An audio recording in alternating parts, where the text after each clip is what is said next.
welcome to the rebirth of the Dark Side podcast. I'm Chandler, and with me here today, broken out of the cryogenic freezer I left them in, I think about 2 years ago, I have Matt and Alex.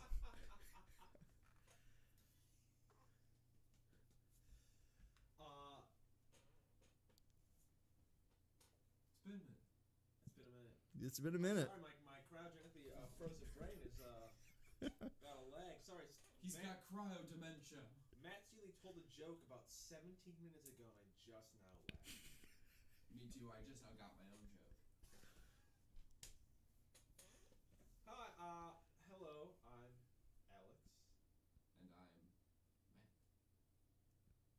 And they're here on the Dark Side podcast again. And how do you feel about the setup, boys? It's a little bit different than the way we had it before. Identical to the way we had it before, and I love it.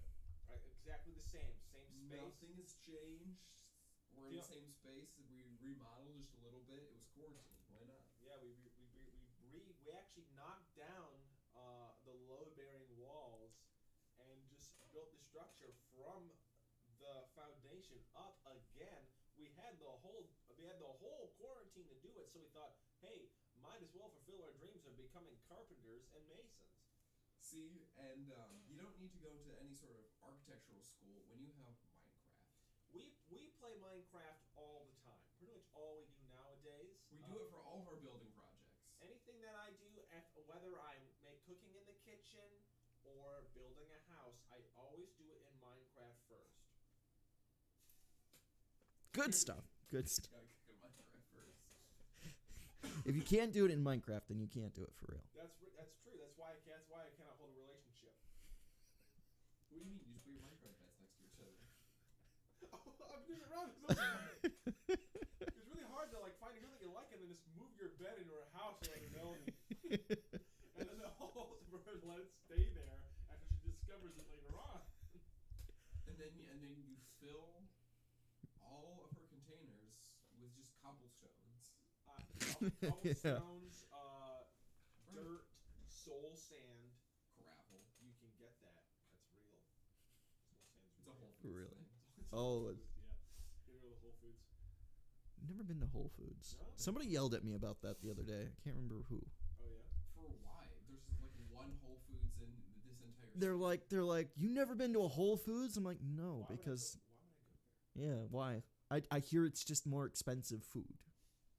I'm sure they have quality ingredients, but there's not one for like an hour and a half.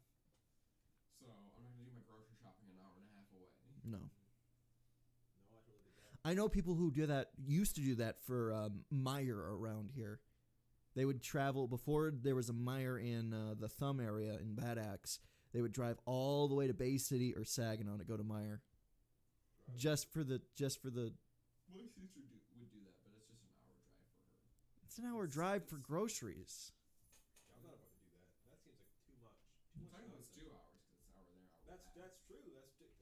It's listen.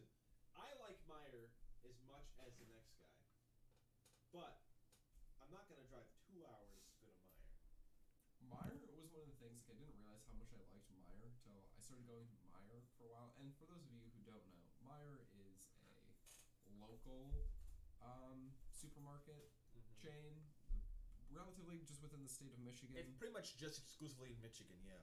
There's like a few, I think like Indiana and Ohio, but yeah, it's mostly just a Michigan thing. But it's just a little bit more upscale, just ever so slightly, a little more upscale than like a Walmart. Yeah. It's nothing like crazy, but once you go to Meijer like consistently for so long, and then you go back to Walmart, my biggest gripe with Walmart is just that it is like it hurts my eye. It's like offensive to my eyes. It like, is. It's the most Yeah. unaesthetically pleasing place I've ever been to. Absolutely.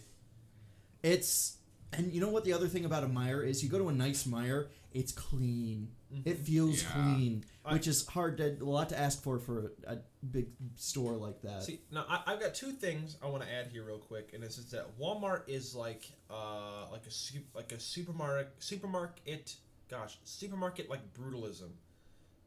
where if you look like the brutalism style of like the communist Russia, it's all blocky and like nothing's aesthetically pleasing. It's just there for function. But like also like the use of colors are just so, because I agree, like it has like, and like the colors are just so abrasive, like the bright blue, and then there's some like yellow flesh in there, and like the bright blue and yellow, it just makes you feel like, I don't know. And it's just not a welcoming. It's not. color. Like the lighting in there is all wrong too. I don't like it. Mm-hmm. And it's also just whenever I go, it's always dirty. But the most important thing to me of why Meijer stands so far above Walmart in every aspect of my life is that Meijer has a better selection of not only craft beer, which is a big part of my life, but also like local coffee, which is another thing that I need. It's got both of them. And you just can't compete.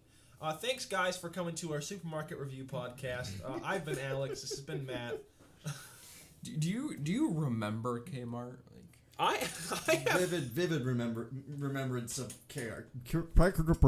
Kmart. Yeah, that's what he said. I had only ever been to a few times, but it like even then it didn't feel like a real supermarket. No, you always go into a Kmart and I swear to God, Kmart was a money laundering business or something. Absolutely, because you walk in there and it was always falling apart. It always looked like there was always like almost no one around, like customers or employees. Tomorrow they were closing. There was no signs about it or anything. It just felt that way. Yeah. For like 20 years. It's been so long since I've seen a Kmart now that it's hard for me to distinguish the inside of a Kmart between like a Kmart and a Target. You know what? Honestly, Target's bumped up from Kmart. Oh no, Target's nice. Yeah, Target's nice. The thing I don't understand about Target are the people who grocery shop there. Yeah, they're sure they have them, but you're obviously not meant to get them. So the Target around us doesn't have this, but I've seen this at other Targets. Some Targets do have like this like very small like produce area, and like that's bizarre to me. 'Cause I'm like, who's going here for this? Who's like, oh man, I need bananas. Gotta run to Target. Yeah. Like weird. Like everything's more expensive, but it's not. You know, you're not getting that better quality of food. No, definitely. Well, you're not getting like even a bottom tier quality of food. Like if I want, you know what Target's good for? Halloween candy. Target has a wide selection of your seasonal candies.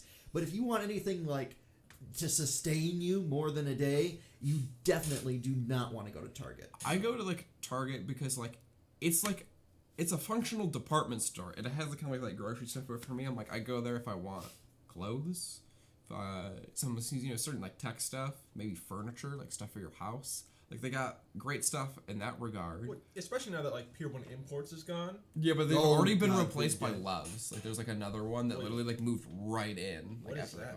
It's just another furniture. It's like a furniture and mattress place. It looks nicer. Yeah.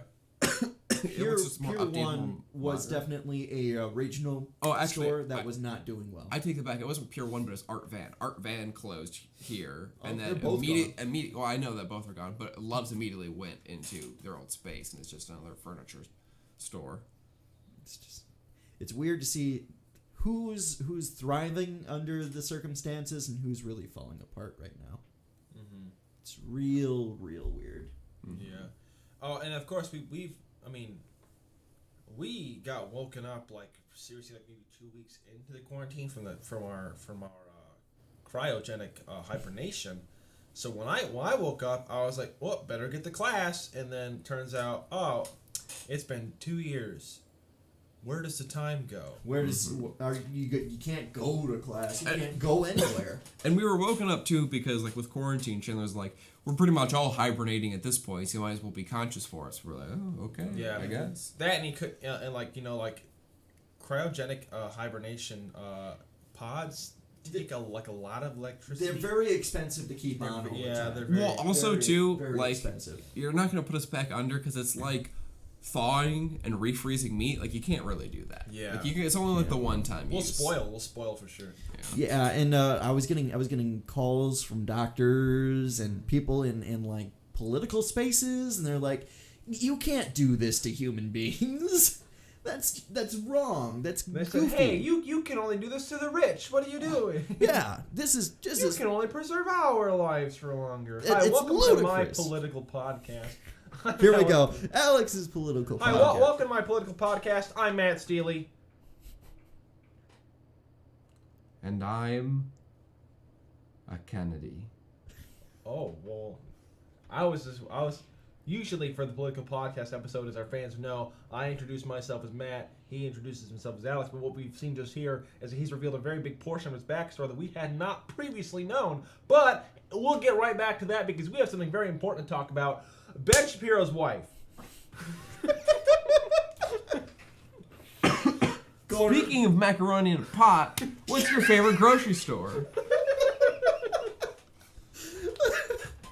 Diving right into it, man. But no, really, let's. I have two. You're two listening to polls, Pilot two Shorts, rankings. Pilot Radio on Did we twitch.tv just go on break, // or- pilot Oh, we underscore did. shorts. Guess what? It's 11 o'clock, folks. Good talk. Woo! But I have two rankings for you guys to do. The first ranking is rank your grocery stores. And it can be from anywhere. It could be things that are not in this state. But you're like, man, I visited one of these and excellent. Think of all your grocery stores. You got your Walmart, Meijer, Target, Kroger. Kroger's a big one. I'm trying to think of what else there is. It could even be a local place, but if it's a local place, you gotta tell us about it and why it's so great. For me, just to kick this thing off, for me it's Walmart only because I know the brands. That's fair. I actually know what brands I'm going to a Walmart for. I know what I'm getting, and most of the time I walk out with exactly what I want.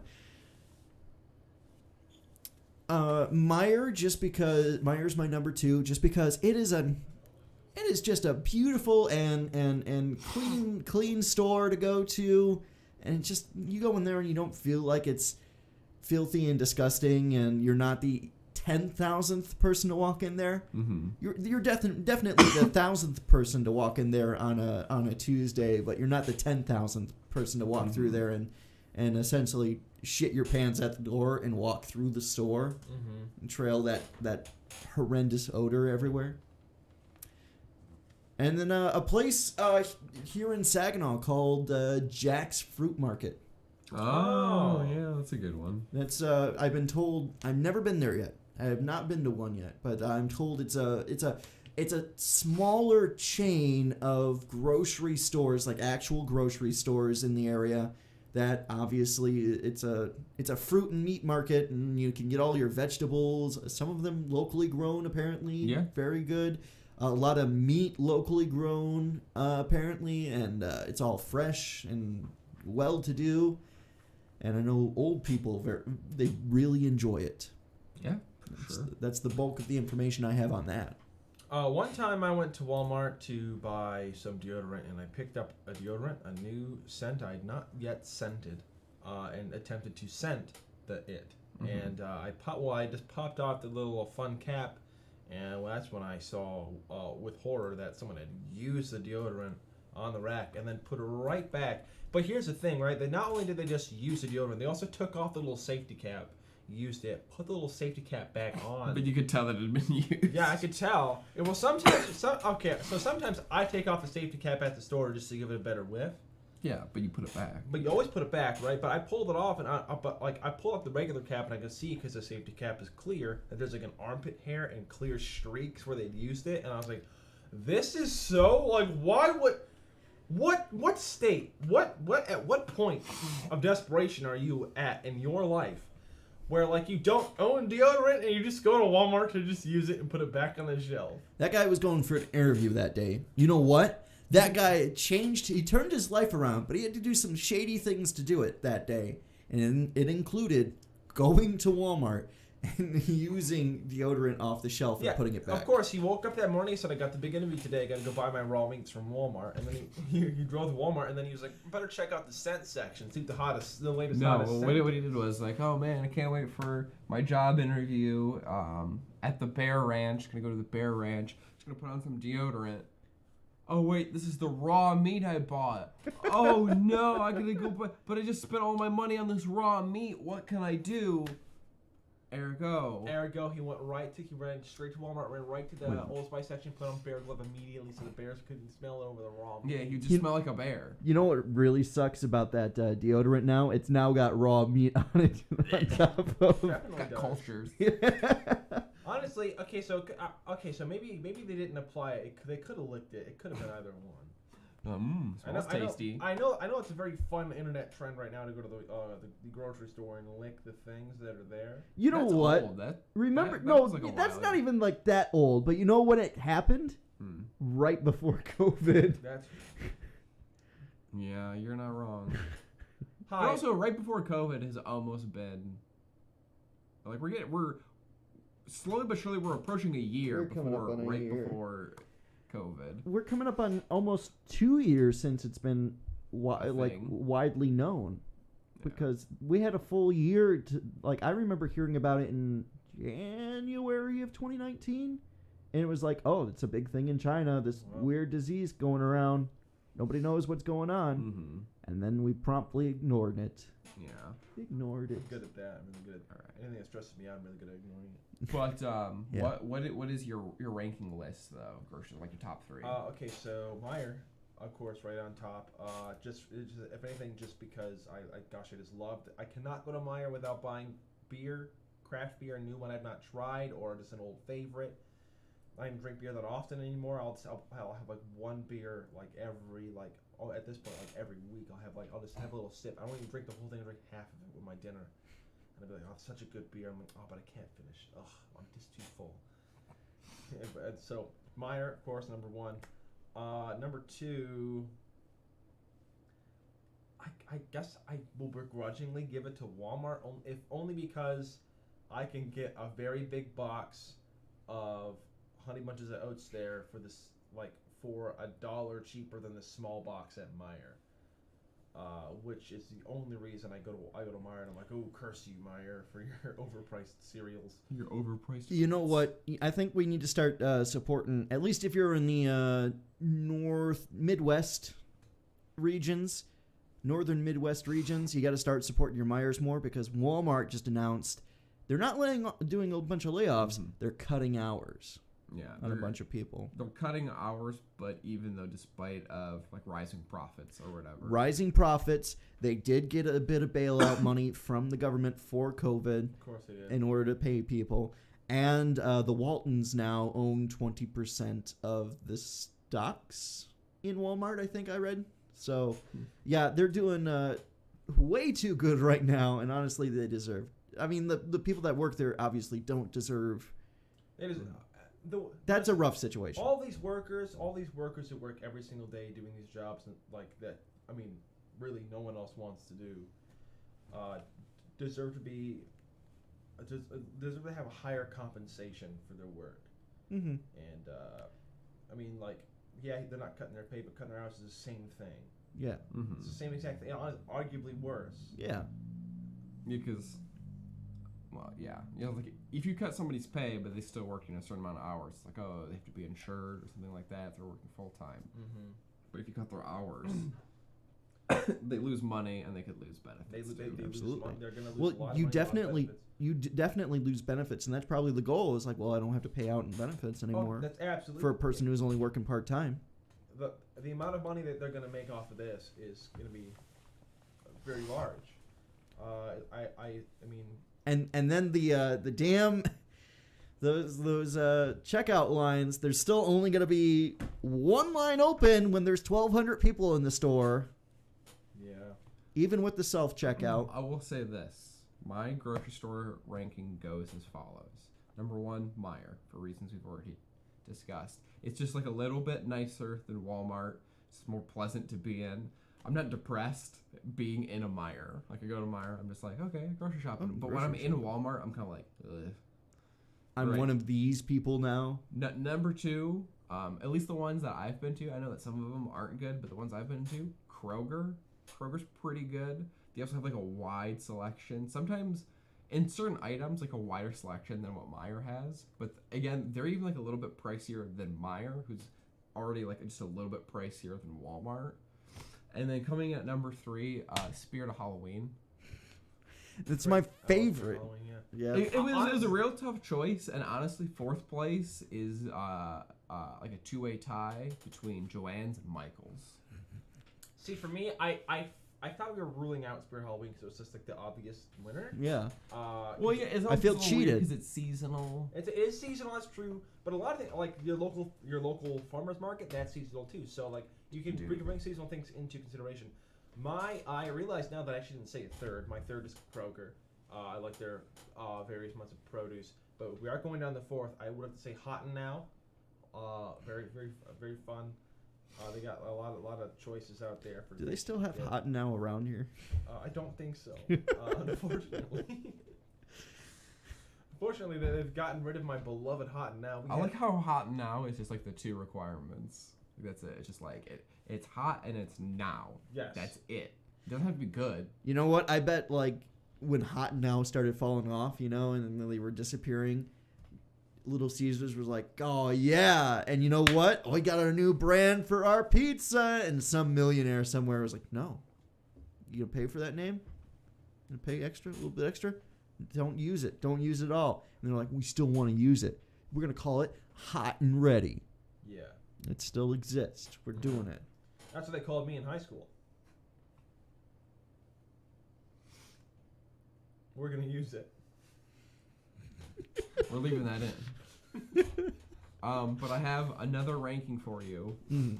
Now, again, this is something local to our state, but the viewers might be interested in it just to hear what flavors there are. What are your top 3 favorite Faygo flavors? Faygo is a brand of pop local to Michigan, and they have I looked it up today because I was having this discussion with other friends. Do you know how many flavors of Faygo there are? I have a number, and it's a lot. I have a guess. Okay, guess for me. 150. Somewhere around 150. That's insane. That's ridiculous. Okay. I have a guess. Yeah, how many? 32. Alex, you were so close. 33. Damn. Oh my God. There's 33 flavors. I was thinking at least half a stack of flavors. Because when I make soda in Minecraft, I always make half a stack of flavors. But yeah, 33 different flavors. And some that I'm like, I've never even seen this before. Like, I don't doubt that it exists, but I've never seen it. It's also just like... What's the most bizarre flavor you've seen?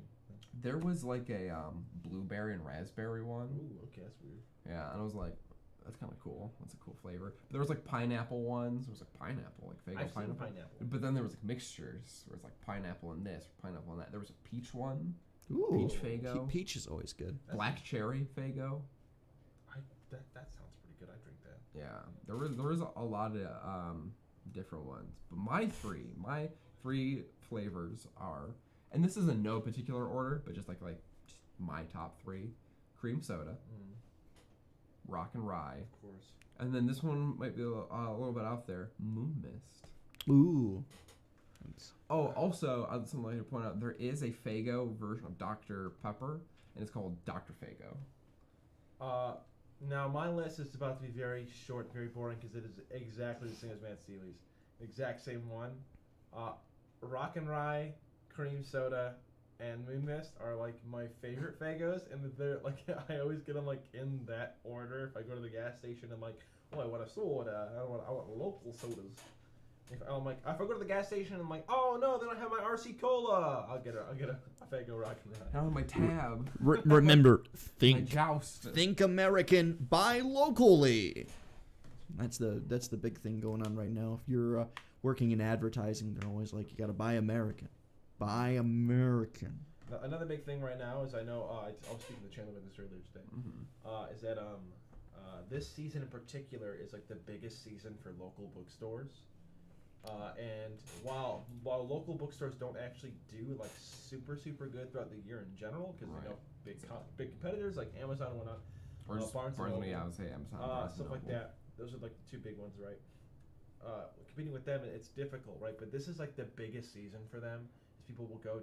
I guess I don't know. Just what I read today about it was that people go to them for like Christmas gifts, like bookish Christmas gifts, stuff like that. It's like, I was gonna say just because of like the fall season, people are like, oh, we put on a sweater. well, and yeah, read a book, a bit of the cup fall, a bit of the cup fall tea. season, a bit of like the spirit of giving, all that jazz. But like right now is like the time where like if you're gonna buy a book, you should definitely do it local because this is a season that they need the most every year, and they need it like extra this year. Right. And since Mr. Jeff has quadded his money out there, I think you can go give a buck or two to your local book institution, because if you don't use your local bookstores and your local libraries, you're gonna lose them. So. That's true, and we don't want to lose those local businesses. Find your demonology books in a bookstore. Don't leave a data trail online. Don't leave a data trail. I was looking for occult books a while ago. I went to a bookstore and I said, "Where are your books on the occult?" And they said, "I'll bring you right to them, right?" And I was like, "Well, I didn't expect that. I expected to be like, we don't have those books, you weirdo." No, dude. Yeah, We're a Barnes and Noble, not a Church of Satan. If I worked at a bookstore and someone's like, "Where are your books on the occult?" I would go. I make it so hush hush, make it a big deal. But this place was like, we got those. Follow us. And he brought me over to this like corner of the bookstore, and it was just like, but like it was like all like books about like Nostradamus, and I was like, what? I don't think Nostradamus is a cult. At least I didn't think Nostradamus is a cult. I'm like, surely you have like some better occult books. And that's when he was like, follow me. And he brought me over to the other part of the bookstore, right? And it's just like this nook and cranny, and like you go into this place and there's like this room, and it had like everything was like behind like glass and in glass cabinets, and he had all these like first editions of like these witch hunter books and stuff, and I was like, whoa, I'm like, the jackpot, And then I look at the price tags, and that's when every single book was like over $100, and I was like, and like little old me at the time, I was about 6 inches shorter back then. Because which was like 3 years ago, I had a big growth spurt, but so at the time though I was like, I can't afford to spend $100 on a cool occult book, but listen, I've learned once from my mistake. If the opportunity once again presents itself to buy like a weird cult book, possibly a grimoire, maybe something that can turn my enemies inside out, then yeah, I'm gonna have to take it. Listen, you make money to spend money, right? Money's it's a fake thing anyway, so it's not real. Money is fleeting, and you might as well, if you see it and you really want it, get it while you can. Get it while you can. Get it while you can. All right, there's a cat walking around here. You better get that thing on camera, otherwise we'll lose views. Shit. Hey, come here. Fuck. We got a runner. Got a runner. Hey.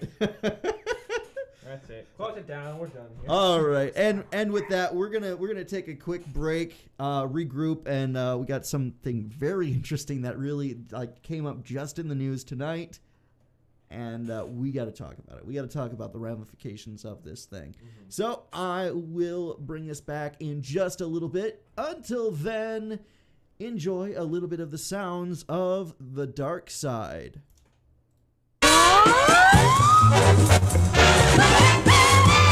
Good guys are go-go!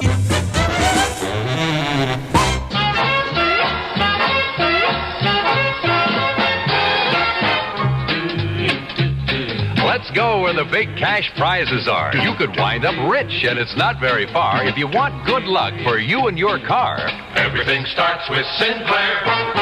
How'd you like to win $2,500 cash? 500 or maybe 100. You can win money at Sinclair dealers playing the Dino Dollars game. Win instant cash, too, and you don't have to buy a thing. Over 100 winners at any Sinclair station where you see the Dino Dollars sign. Any licensed driver can win up to $2,500. Void where prohibited by law. Hardtop, convertible, or sedan. Get Dino power with nickels soon as you can. Go to the friendly Sinclair man. Everything starts with Sinclair. Drive with care and buy Sinclair. Play the Dino Dollars game. You've been listening to The Dark Side live on twitch.tv/pilot_shorts. But are you sure you've caught everything? You can watch the video on demand, recording immediately after the show by clicking the link found in our About page on our Twitch channel. And remember to follow on Twitch and join our chat for discussions. Remember to subscribe and comment on our YouTube channel as well. Be sure to join The Dark Side on Thursdays for discussions, Let's Plays, and so much more. Join the fun, and don't be left in the dark.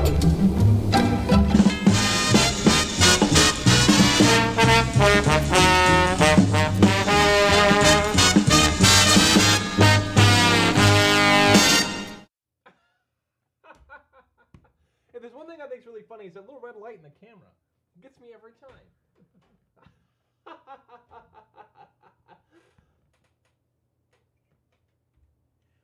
Welcome back to The Dark Side, right here on twitch.tv/pilot_shorts. Boys, how are you doing tonight? Just peachy. That was a lot. That's what I was gonna say. I know. I just want to say, like, that first of all, the fact that he gave us a 2-hour break that time, I really enjoyed it. I took a nap. We got to do a whole lot. He took a nap. I did some yoga, tried to stretch out my guts a little bit. We ordered a pizza. It never came, though. It didn't come, which I thought was strange. Yeah, I don't know where the pizza went. Like, there was definitely someone knocked on the door. I answered it, and it was a dude in a pizza costume. And he asked to come into the house, and I said, "Well, absolutely not, sir." And then he asked, "Let me in your mouth.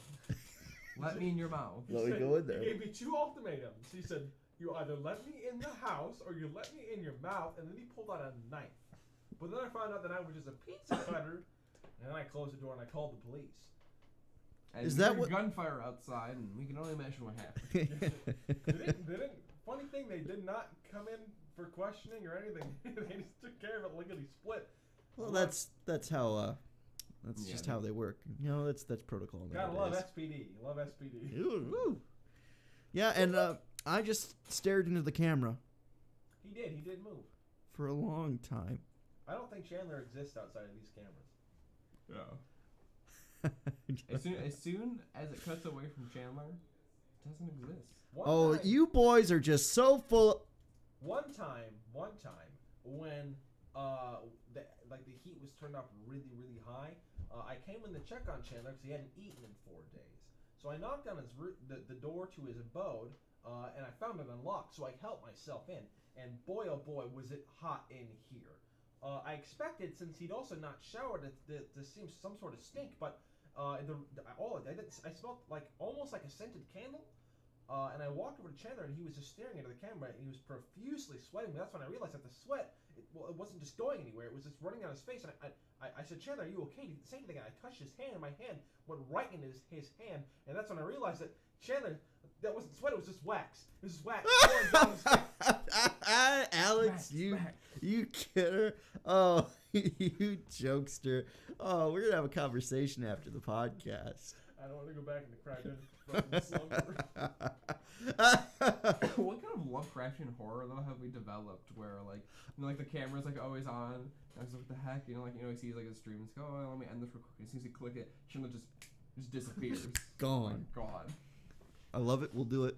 And then until you turn on the camera again. I want to do a clip where Alex he pokes in the door to see if I'm still streaming. He's like, "Hey Chandler," and I just end the stream and I just in the chair swivels this way and he's like, "Oh my god." Chandler is the new SCP. It's the camera that's the SCP. It's the camera. It's the camera. But when you turn it on, it develops an entity that performs actions for it. Oh, okay. So here I was thinking that you were the camera, but the camera was you. Yeah. Oh, well, wait. See, Really listen. what matters is the friends you make along the way. That's true. That's exactly what it is. This camera, me, I guess, I've been traveling for thousands of years. Wow, that's an old camera. Yeah, it was really fucked up for the first 1,000 years when there was no electricity around and I kind of just existed. Yeah. I've seen some shit, though. I've seen some crazy-ass shit. And, when electricity came around, me and Nikola Tesla, we got around to doing some things. He was going to really crack the film world wide open with these webcams and stuff. But then, that bastard came around and, shut him down.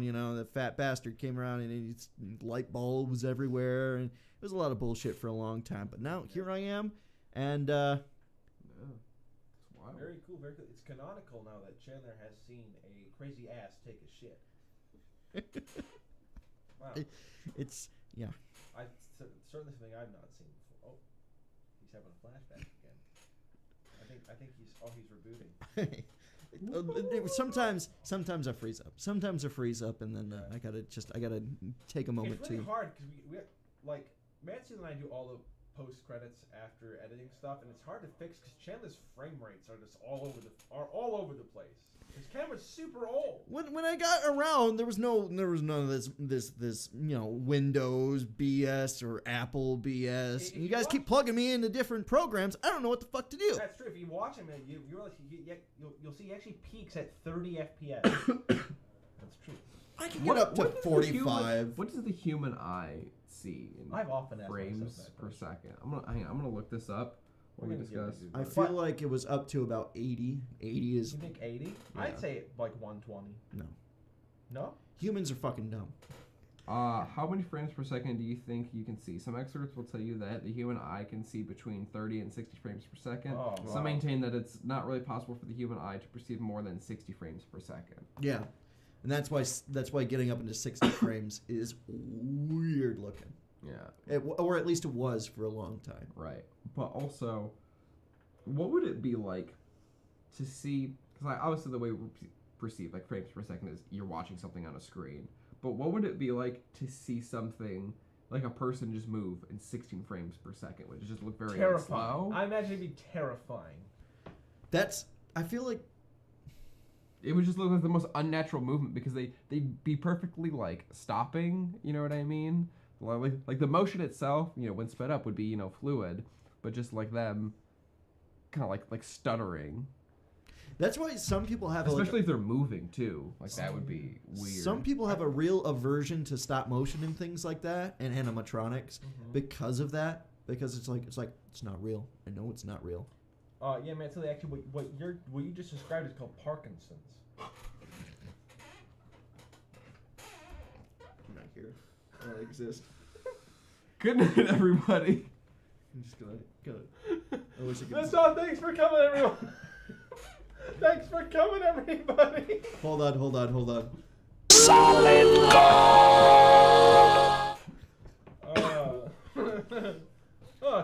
Tough crowd. Speaking of weird things that should not exist but exist probably in 60 frames per second. Parkinson. Okay, we've already established that one. He's talking about a different one. Oh. Talking about a different one. So Kim Kardashian posted on Twitter today, this evening I think actually, that Kanye West got her a hologram or some kind of holographic projection of her dead dad to speak to her from beyond the grave. So I haven't watched the video, and to be honest, I don't really want to. You but don't like, want to. is the message itself like a current thing, or is it like something that he had said previously in the past that was recorded, and it was just like 3D? You know what I mean? Hologram. That's a good question, and I do not have the answer Okay, for you because, because like, I can only watch it for about a couple seconds. Because if it was like a new message that they had like made him say to her, Yeah. that would not be okay, and no rational human being should be like, yeah, that's so sweet, thank you, so cool. I'm like, that would be just psychotic. Wrong. That's true. And Like, oh, thank you for puppeting, my dead father. at the end of what her dead dad hologram was done saying, then he actually did say it right at the very end. He said, the edges are sharp, and it hurts my mind to think.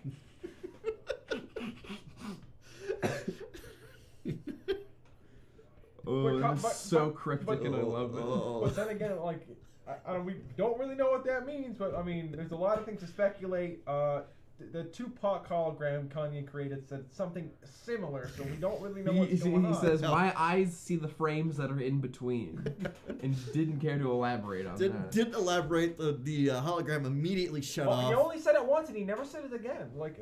And actually, he said it backwards, and I had to reverse the footage to understand what he had said. Yeah, it's just pretty scary. It's a weird thing though. Like, where do you start drawing the line? Because obviously, having a picture of a dead person, not a bad thing. Watching a video of a dead person, not a bad thing. I thought it was a bit strange when they did it in Rogue One. Yes. Where they brought Grand Moff Tarkin back from the dead, because Peter Cushing, the actor, had died several years ago, and but they wanted to bring back the character, and rather than recast, they had like a digital stand-in, and then they did like a 3D, you know what I mean, version of Peter Cushing, and then just did a voice impersonation of Peter Cushing, which was like really good, not like the voice and stuff, but like you get the uncanny valley when you look at him, like that's a video game character talking to real people. You know what? In Rogue One, and I've watched it once and they or did it with twice. Carrie Fisher, but she was alive then, so it was kind of like that's okay because she can give permission for them to do that. Yeah, that's true. But like the thing about that was like, I don't know, the effects that they had in Rogue One, I think were pretty good. Like, yeah, like you're saying, like it's still like I thought it's still balancing on like the edge of looking like a video game, you know, being of that quality. But still, it's getting better. Mm-hmm. It looks better, and even as that ages, I think it might actually hold up a little bit. Right. But I would say, to me, that would be like my cutoff. Like, I'm not like super, like, oh man, I can't believe they brought Peter, you know what I mean? They did that to Peter Cushing. Right. I wouldn't prefer that they do that, and I hope that movies going forward don't do that, even though they tried, or they tried to bring James Dean back from the dead for a movie. It's like, how about this? How about you just cast someone else who's alive? Cast a young person. They can look like James Dean. They can do. If you want to make a movie, you're like, oh, I need that James Dean lookalike. That's fine. Yeah, you can do that, but just find that person. Don't just bring somebody back from the dead. Even when people say, like, oh man, there's nothing new under the sun. Now you're trying to reuse actors who aren't alive. They're like, well, listen, we control his estate. We can control him. If we can control him and make him do whatever we want, then we've got the money. We're in the money. But the weird thing about that Peter Cushing thing is they didn't do that before. They'd already done that where they brought Grand Moff Tarkin back in Episode 3. He shows up for about 45 seconds, but they do a pretty good close-up on him. That's a little bit different because they're like, oh, you can visually see, like, oh, okay, that's who that character's supposed to be. It's Grand Moff Tarkin, like they've recreated that, whether it be through prosthetics or they did that with CGI. That's okay, but Peter Cushing gave a performance in Rogue One. Yeah. You know what I mean? Where they literally got someone to impersonate him, and it's like, it was like a Weekend at Bernie's where that's just like, oh, visually you see, oh, that's supposed to be Grand Moff Tarkin. If you're gonna do something like that, it's like yeah. Because that's what people like when you recast something. You get somebody who looks like the previous actor. Typically, you know what I mean. You're like, oh, we recast this. We'll get someone close, but obviously it's like not the same. Now, how far off the mark is getting a hologram of your wife's dead fucking father? That's you missed it, pal.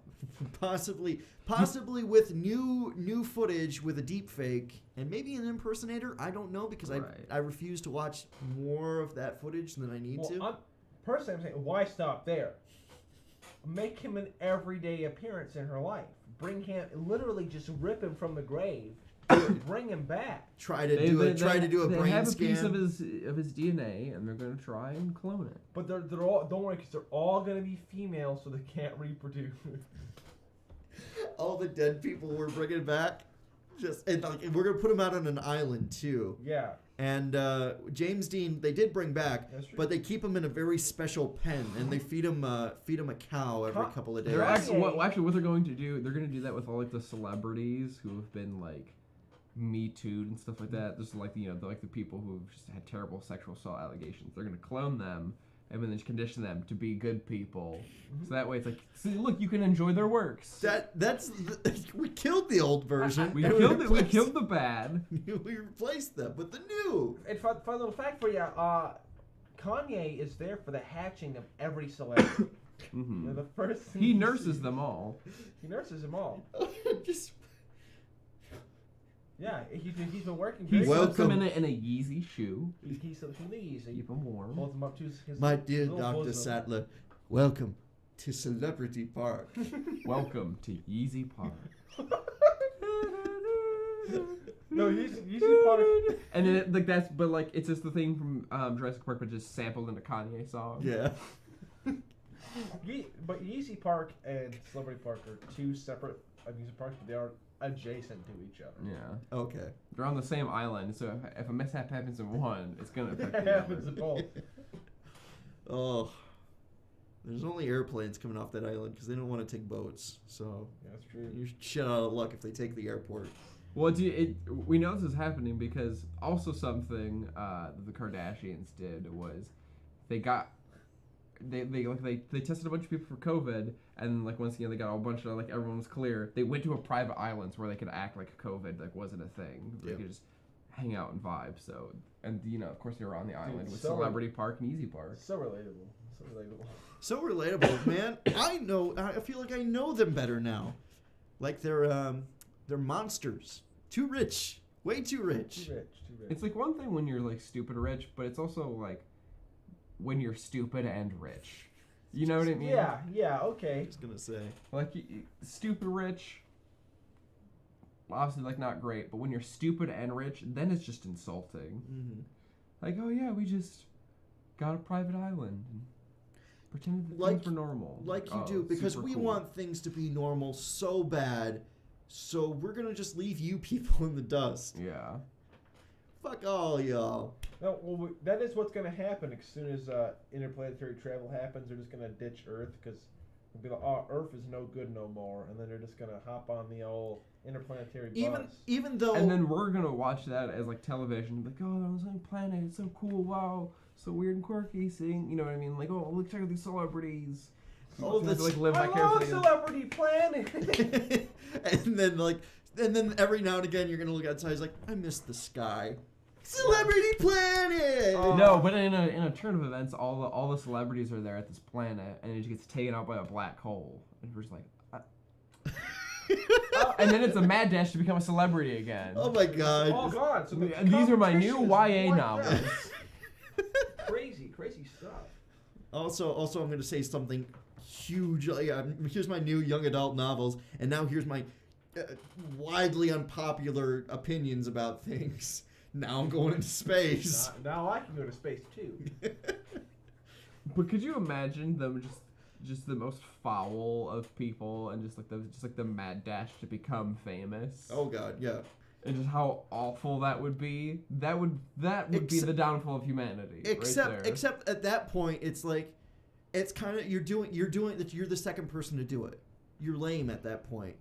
Like, you're celebrity as a joke, but you're still a celebrity, and we're still gonna shoot you off the fucking planet. But at that point, it's like, all right, you're a celebrity. All right, get on the ship, and now we're gonna blast you into the sun. Congratulations. We're gonna blast you straight through our brown sky up to New Earth. I hear the skies there are a vivid blue. I don't really know what that looks like. The oceans have been dried up for millennia. No, I just like this. Like, we're gonna send you to Earth 2. It's just like, we're gonna send you to Earth Prime, and you have to leave Earth 2. Like, wait a minute, I thought this one was the original. Yeah, but they wanted the name. Yeah, they wanted the They name, wanted the name. and we lost it in a court battle because Yeah. their lawyers are just Yeah, the more lawyers, expensive. the lawyers. Because much their better. lawyers and their politicians and their judges, well, they are the system. Yeah, are the system. Oh, They everyone knows that win. Everyone knows that Earth Prime controls Earth 2. It's open your eyes, sheeple. Who's Open your mechanical eyes, sheeple. I can't open my eyes. I was blinded when the ozone opened up and the sun hit him directly, and I was one of those million people. During the Earth shattering. The earth shattered, yeah. Yeah, and then everything got cloudy, apparently, from what I'm told. So, Everything got very We all live cloudy. underground now. Sky turned brown, and we all coughed a lot. We had to go underground. especially in Now America. we're developing mole-like features. But we still have satellite TV, so that's cool. Or we can watch the celebrities on Celebrity Planet. You guys watching Netflix? Oh, turn down the brightness. It's too bright. We're watching Celebrity Planet.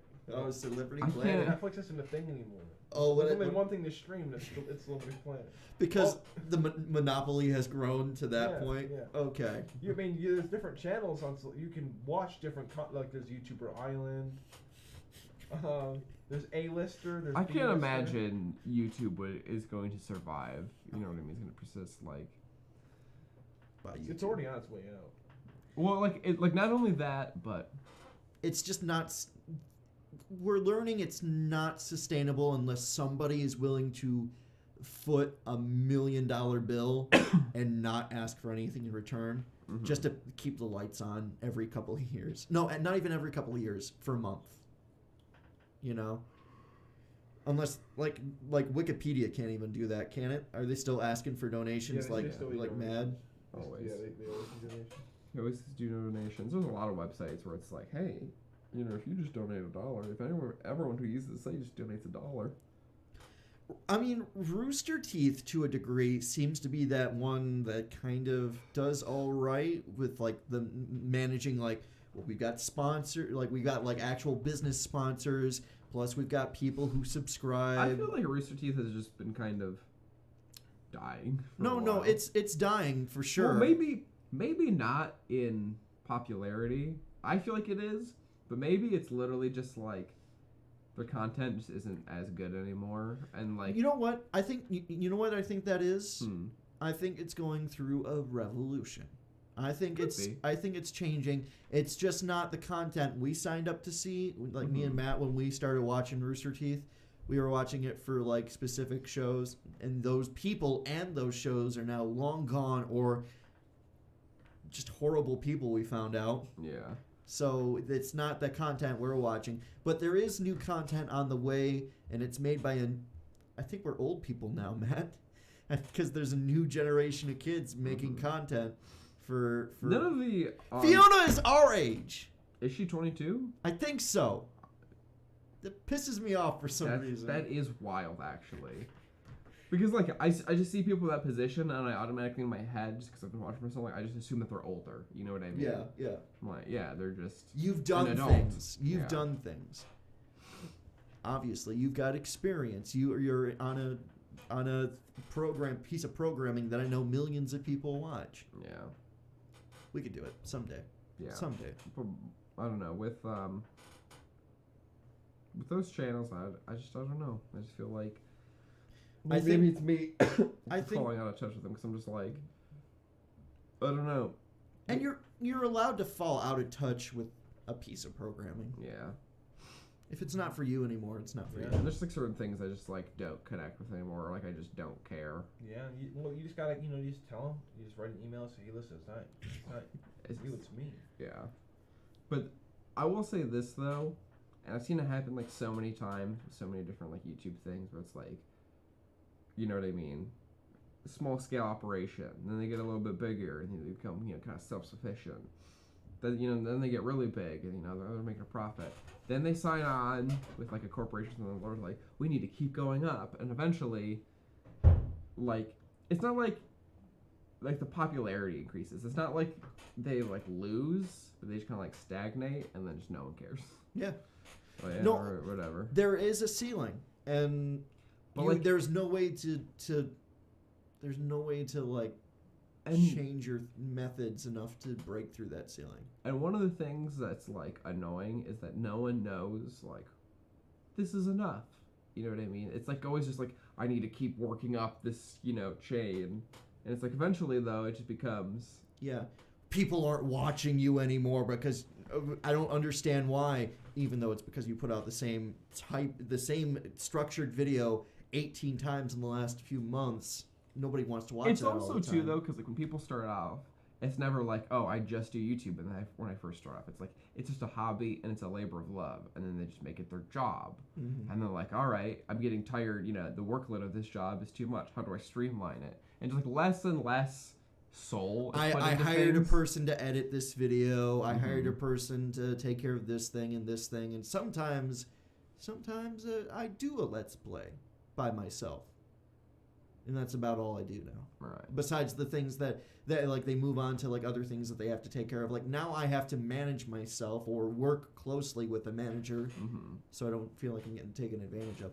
It's all very deep and complicated.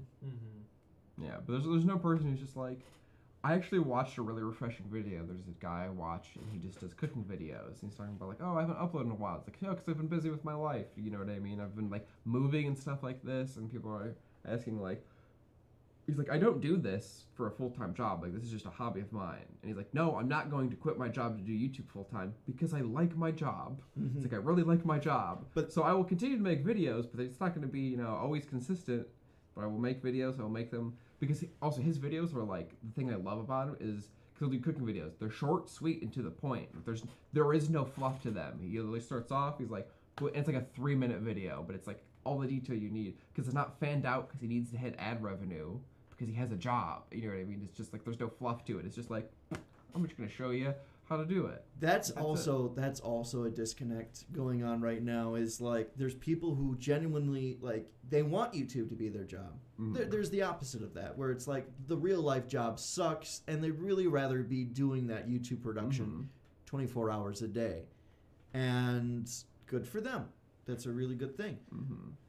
But that constantly trying to hit those time limits and things, and then people don't understand that things cost money, is what I'm constantly learning. Because I just saw like a Twitter what is it called when there's a bunch of tweets in a row? A thread? A thread, yeah. A Twitter thread about this guy who produces music. And like up until he put this Twitter thread out, he was producing it pretty cheap. Like he'd do about a minute of music. He'd produce a minute of music for you at about $50 a minute, and which is unbelievable if you're commissioning original music. Yeah. And he goes through it, and it's one of those ones that's calling out somebody who's like, "Well, I want it for free. Can you do it for free?" And the guy explains, is like, "Well, this takes me like." If I want to do one song, it takes me 30 to 50 hours to produce one song over the course of a couple of days. I need to get paid for that time. And it's just it's a constant disconnect of people who don't understand things cost money. One of the things I hate, too, about that is people are like, oh, well, I'll give you exposure. It's like, okay, well then here's my business model. I work for you for free, who gives me exposure, and then other people come and they're like, I'll give you exposure. It's like, the buck has to stop somewhere. You have to pay. And so rather than, you know what I mean, like cutting it off, I'm just going to say, everyone owes me money. Yeah. You know what I mean? Like, I work for money.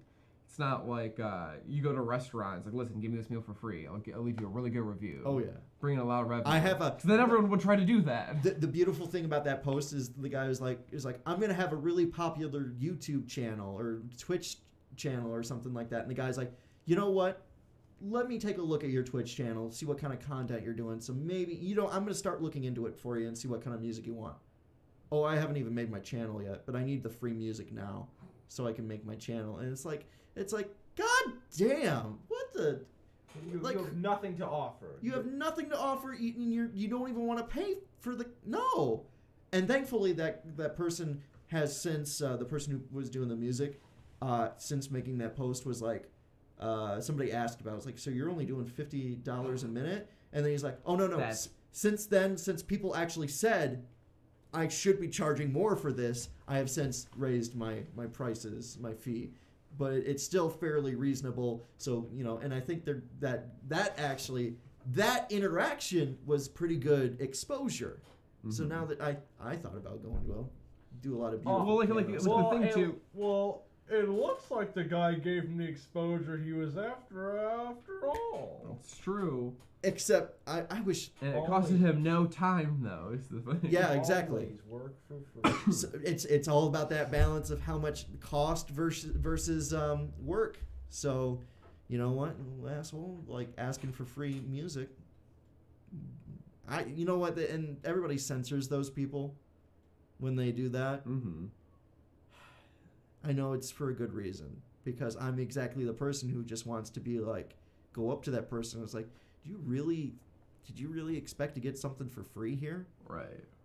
Bap. Who do you think you are? Who do you think you are? Get me my ball peen hammer. You like fingers? Fingers cost money now. Fingers cost money. I need How much you want to pay to keep your toes? gonna need $50 for that big toe.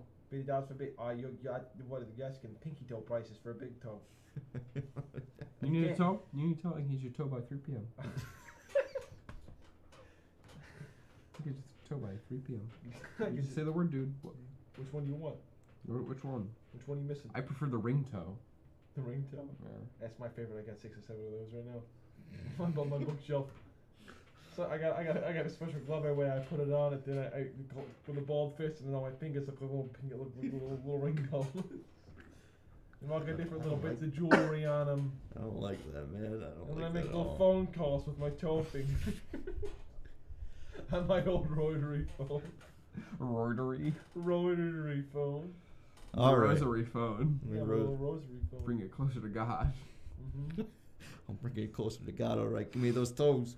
Give me the money for the toes on this guy. I'll give you great exposure. Great exposure. Let me see your toes. I'll give you great exposure. Listen, God, you do a miracle for me. I give you great exposure. Tell everybody about it. Tell everybody about it. Tell That's everyone. what Moses said. Tell everybody about it. Listen, free my people. I'll tell everybody about you. Tell everybody I was gonna hear about you. They're gonna stop going to this ball guy. Who's this ball guy anyway, right? Yeah. Charges too much money for his service. Ramses, a bunch of bullshit. Right, Ramses more like Rams nosies. No knees. No knees. He doesn't have any knees. These are actually backwards. It's real fucked up. Yeah, you know you're getting older and you start turning backwards. You start walking around. You start. This is going back when you start getting older. You start living longer. You turn into mole people. It's all leading up to mole people. Pretty your much. knees backwards, and you're just going. Yeah, because moles have their signature backwards knees. Yeah. Yeah. Oh, you never seen They like moles' to knees? stand on their haunches, you know? Yeah. Hey, just a random thought. I just kind of remembered. Do shrews have venom? Shrews have some venom, of them do. Some of like those rodents. There's like a certain type of rodent that has a venom. Yeah. And I want to say it's a shrew. I think it's a shrew. I mean, but there's different types of shrews. You know what? I don't say it's a type of shrew. You know what? We'll figure that out in just a minute. We're going to take a little break here. We're going to look up if shrews have venom, and then we'll get right back to you right here on The Dark Side. Venom farm. Alex, take him out. Take us out for it. All right, guys. Hey, bro. Close your eyes, bro. What do you see? That's my world without you, bro. What do you see? That's your world if you get shrew venom in your eyes. That's shrew venom world. Keep them closed. Wear your goggles. You ain't heard nothing yet.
Where'd Alex go? I don't know. He was just here. Was his soul trapped in the camera? Does he now only exist when the camera's off? I'm pretty sure I'm the only person who stops existing when the camera turns off. He's not here. He's not here. He's not underneath the chair too. I checked. Well, I don't quite know what to do with that information. You know, maybe he's just gone, and we'll remember him fondly, at least until The Mandalorian comes out in a few hours. Yeah, it's literally a matter of hours still. Season 2, episode 1. Will it be as good as the other one? You were pissed when you realized is coming out at they announced it was coming out at midnight. Because like I was like, cool, it's coming out at midnight. I can watch it, and like I just checked my phone and it was like 11:51. Like I can watch it in like 9 minutes. Cool. And but nope. They did it to us. So it's like, oh, it's coming out at midnight, Pacific time. The The thing that angers me is because for so very long, if you were given a time, it's like, well, that's Eastern time, where we live in the Eastern time. You know what I mean? You don't live in Central time. even though we're so darn close to it. Because like Green Bay, well, not Green Bay, but like Wisconsin and Chicago, they're all an hour behind us. We're about an hour away from an hour behind us. That's fair, I guess. But you can also make the case that if we drive, an hour east, the time doesn't go. But now I can't see you, Chandler. Now I can't see you. Oh, you can't see me. You can move your chairs into a more comfortable position. And I'm just gonna say to people, if you want to move your chair so that you're closer to the mic, I'm just gonna say to people, thank you for joining us on this new episode of The Dark Side. It's been a lot of fun. I'm having a ton of fun, and I'm glad to have my boys back. Alex had to walk away for a little while. Might be gone. I don't know where he went. He might be gone forever. He might be dead. Would be like this time of a bit. Like I don't know where he went. I think he was going to settle something with his tea. Oh, perhaps. But yeah, you want to talk about the Mandalorian season 2? Our prediction. You want to talk about our predictions? I am so pumped for the Mandalorian season 2. One thing I am excited about is there's certainly not going to be any time skips. No, I don't think there's time for a time skip.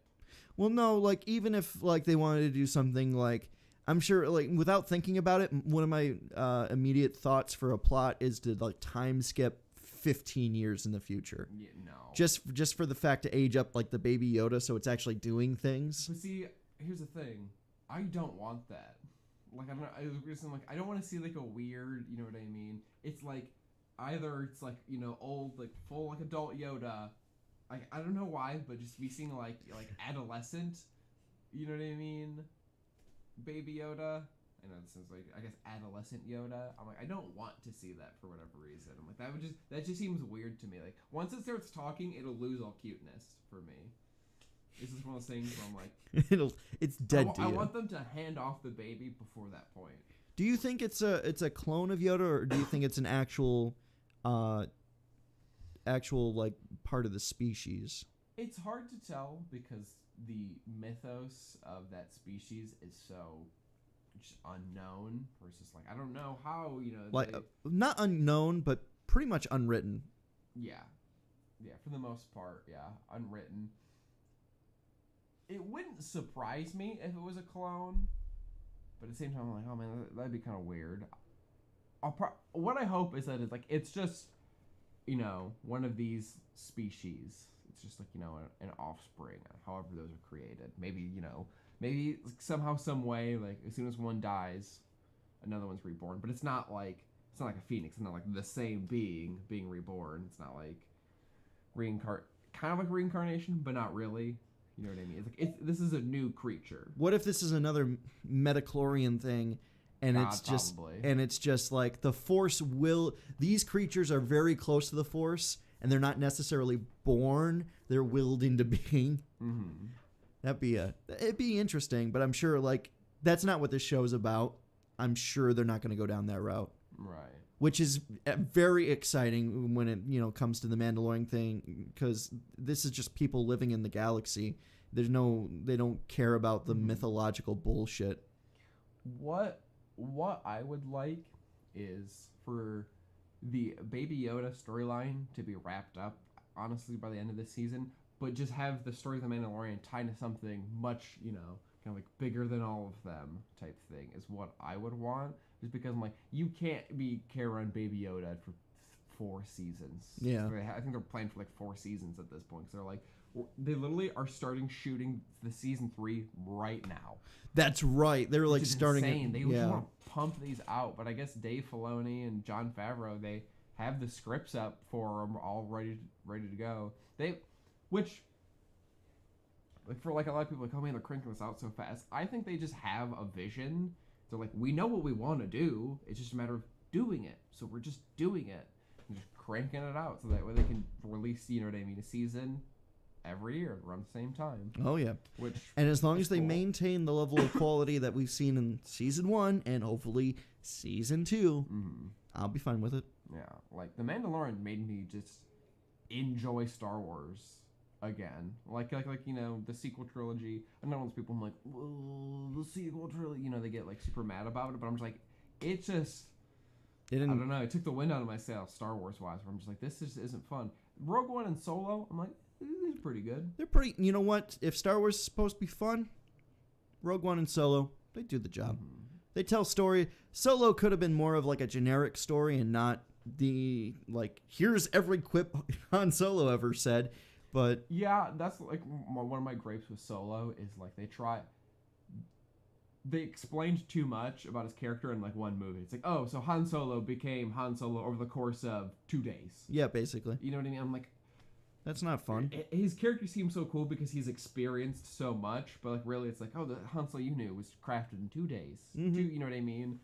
Where like it makes it way less cool that it's like, oh, he had this one, instance. Like that's why he is the way he is now. And now, after all that, going into the future, it's like that opens up for like, oh, there's more Han Solo stories, but like, wouldn't it have been more fun to spread that out a little bit more into a couple movies and like, oh, those Han Solo stories you remember, those are the ones you want to see for like really, really blown out. Nope, now they're gonna, and if they do decide to do a sequel, which I'm sure they're not, because that threw everything under the bus, right? Yeah. That was like, I don't even know if we're gonna do all this stuff anymore. But I'm sure they were planning like, oh, we'll do another Han Solo movie that's about the story that you've never heard before, and that's gonna be our pitch. And I'm like, I guess, but that's not really what we signed up for, which is odd to say because nobody signed up for anything. One of the things I do like about Solo that they explain, it's like one of the only things, is the Kessel Run. I'm like, I thought that one was like a neat set piece, and it was just like, they show you why it's impressive, and they also explain why it's like, oh, I did the Kessel Run, less than 12 parsecs, or it's just like, it's a unit of distance, not time. Like, what do you mean? It's just like, this impassable thing that I managed to pass through. Yeah. And it's like, I travel, and they really saved themselves on that one. Right, like, it's like that, or it's like, I know it's a unit. Smooth. I know it's a unit of distance. Yeah, it's like, yeah, I know. Which makes it like he had to have known, right? Like even looking in a dictionary, wouldn't it have said at that like in 77, like this is a unit of distance? No, honestly, he probably saw parsecs, and it was just like, oh, that's like a space-time thing, like sex, you know what I mean? It's like, oh, seconds, like parseconds. Oh, that must be a thing. Well, I did the Kessel Run, 12 parsecs. Honestly, I think it's just one of the things where you take a glance at it, and you're like, that sounds cool. And it's back in the day when most people didn't just, look stuff up. They're like, oh, yeah. But that's the thing, like based on everything anybody ever knew about George and everything he's ever said, he's a very well-read person who has done maybe he knew what it was, but he's like, people aren't going to know what this means, so who cares? That's, because like, though George is a very well-read person, he's, in that same vein, he's influenced by a lot of things as you really like trying to break down Star Wars, and you can like take every little piece of it and be like, oh, this comes from this, and this comes from that. But I guess you could do that with anything, really, with anyone's works. It's like, this is where this comes from. They're really this dumb mistake isn't that dumb. They're a well-read person, you know. Yeah, I feel there's that. some things where like Hollywood's just like people aren't gonna understand this, so like who cares? That's- We're not gonna be called out on it. That's all of Godzilla from 1954 through like 1985. But like, you know how you can watch like a movie and it's just like, oh, that's not how like what happens in a courtroom, or it's like that's not how the military works, or like you see like a military uniform and you're like, the audience sees him like, oh, that's a guy in like an army uniform, and someone who's in the army is like, wait, like that's not correct at all. It's not. It's just stuff like that where it's like, yeah, because they just assume most people aren't gonna understand this, so who cares? So when people said parsec, you know what I mean? When they said parsecs in the movie, it's just like, okay. Do you feel like they're still dumbing things down like that? What do you mean?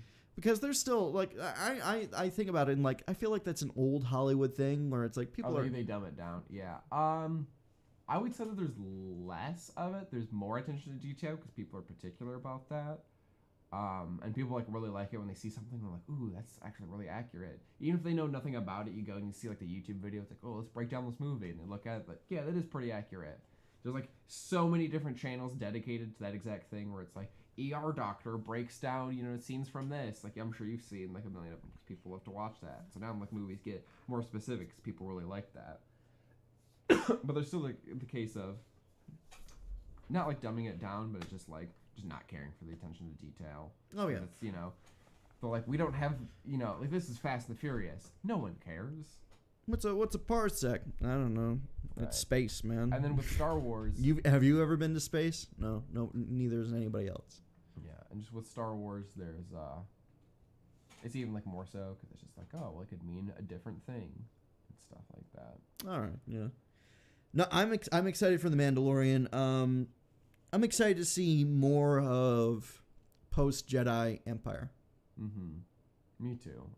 I think it's just a super interesting time. It's just not really explored that much, I feel. It is, but it isn't. Like, not canon-wise, it's not really explored that much. Not in canon, and you know what? No, I don't think outside of canon. Well, like, that's a whole different determination of like what post Jedi is. I feel like there's like the most amount of like books and stuff, like comic books and stuff like that. Most of it is just like Empire before Episode 4. You know, it's like the Empire, it's the Age of Rebellion, and then just the Clone Wars. People are like, yeah, this area. People don't really like go for the post, you know, Return of the Jedi. There are some. Don't get me wrong. Well, there are some. There's like a whole aftermath series. Yeah. Well, like back in the day, like back before. Back in the day, that's what you had to do. Yeah, in like the 90s. That's kind of what I'm getting into because that was when that stuff's not canon anymore. Is what I'm saying. Well, like in old canon, like even in old canon, I feel like it went from. A lot of it was, well, we get it. Empire's gone. Not a whole lot of story to tell there.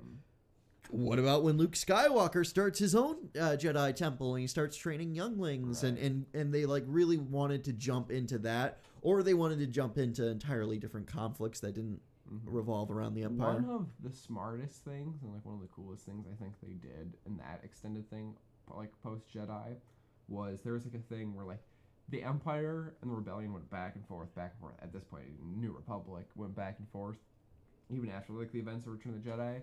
And the Empire just like realized that like we're never gonna beat these guys, and then the Republic's just like we're never going to like fully like break their will type of thing.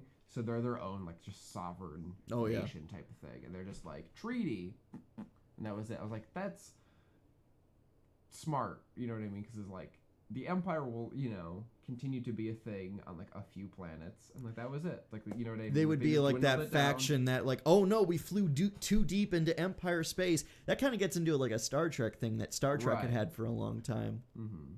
It's like you're flying too deep into this part of space. I watched a lot of Star Trek lore videos for a little while, and that thing is like, I mean, there's some smart kids writing over at Star Trek because that thing would get so deep into like, well, this whole empire runs this section, and this whole empire runs this section, and they're not fond of humans over here, but if you pay a toll over here, you know, they'll let you in. And I like that. You know what? I like living in the future where people pay attention to that deep of lore more often in bigger scaled things. Right. Something that I'm looking forward to is, so Dave Filoni and Jon Favreau. Dave Filoni, for all intents and purposes, and everyone's like in every like super fan's eyes, is like he's the new George Lucas. You know what I mean? He's just like the dude who helms everything, who has like this. He's like the person who I would say like, just most understands Star Wars and what it is. Like he understands it like how George understood it. Yes. He's got the general knowledge down to a T. You ever seen, I actually saw a neat little video that was like behind the scenes I'd never seen before of George was on the set one day on episode 1.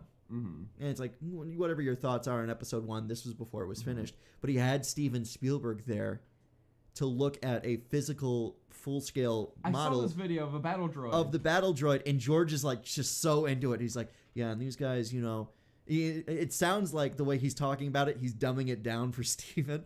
Like, he's like, you know, these guys will battle the what is he? It sounds like he calls them something different, the Gugas or something. He's like the Gungans, and you know, they're like pre-stormtroopers. They're pre-stormtroopers, and I'm like, oh George. Oh, George, so full of, you know, like ambition. But I love hearing Dave Filoni talk about, like, the Clone Wars and stuff, and, like, the, like, emotional context and things like that. I'm like, oh, wow, this is, like, you know, like there's some layers to this that I didn't even, like, see. And just, like, his understanding of it is just so complex.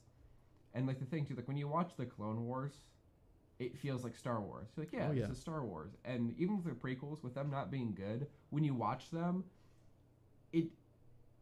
it wasn't good, but it still felt like Star Wars, where it's like, yeah, this is Star Wars. And when you go back and watch it, you're like, yeah, that's my problem with like the sequel trilogy, is like not understanding really like quite what Star Wars is. Yes. People like it was made by people who are a fan of Star Wars, but didn't have like that deep understanding. They didn't have what everything means. They didn't have a person like Dave Filoni. Like Dave Filoni, he's a kid playing with Star Wars toys, but he read all the books. Yeah. He built the models. He did all that stuff and then as a he kid. Literally, like at one point, like he would just talk to George all the time and just became like his apprentice. And it was basically just like, oh yeah, and he'd ask him like questions and stuff, and which was neat. But it's just like JJ's like, oh yeah, I spoke with George Lucas like one time, and, you know, got this, you know, gleaned this information off of him, and like that was that. But of like, what was supposed to happen. Dave Filoni like understands what it, you know what I mean, what it means to be a Jedi and like what the Force is. You know what? I like that. I hope we get more, like not as a like.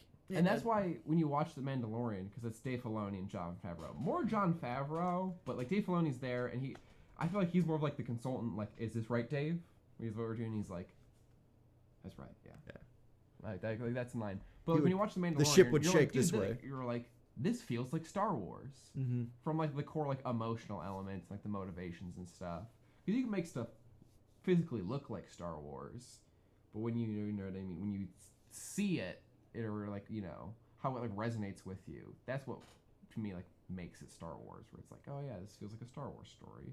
So I'm like so excited for The Mandalorian season 2. Also something, Jon Favreau, Dave Filoni, big, you know what I mean, Star Wars fans, and they've thrown like little like tidbits here and there from like the extended lore that's now actual lore, like the Darksaber. The Darksaber was an extended lore thing where it's like, oh yeah, we made that like canon and stuff like that.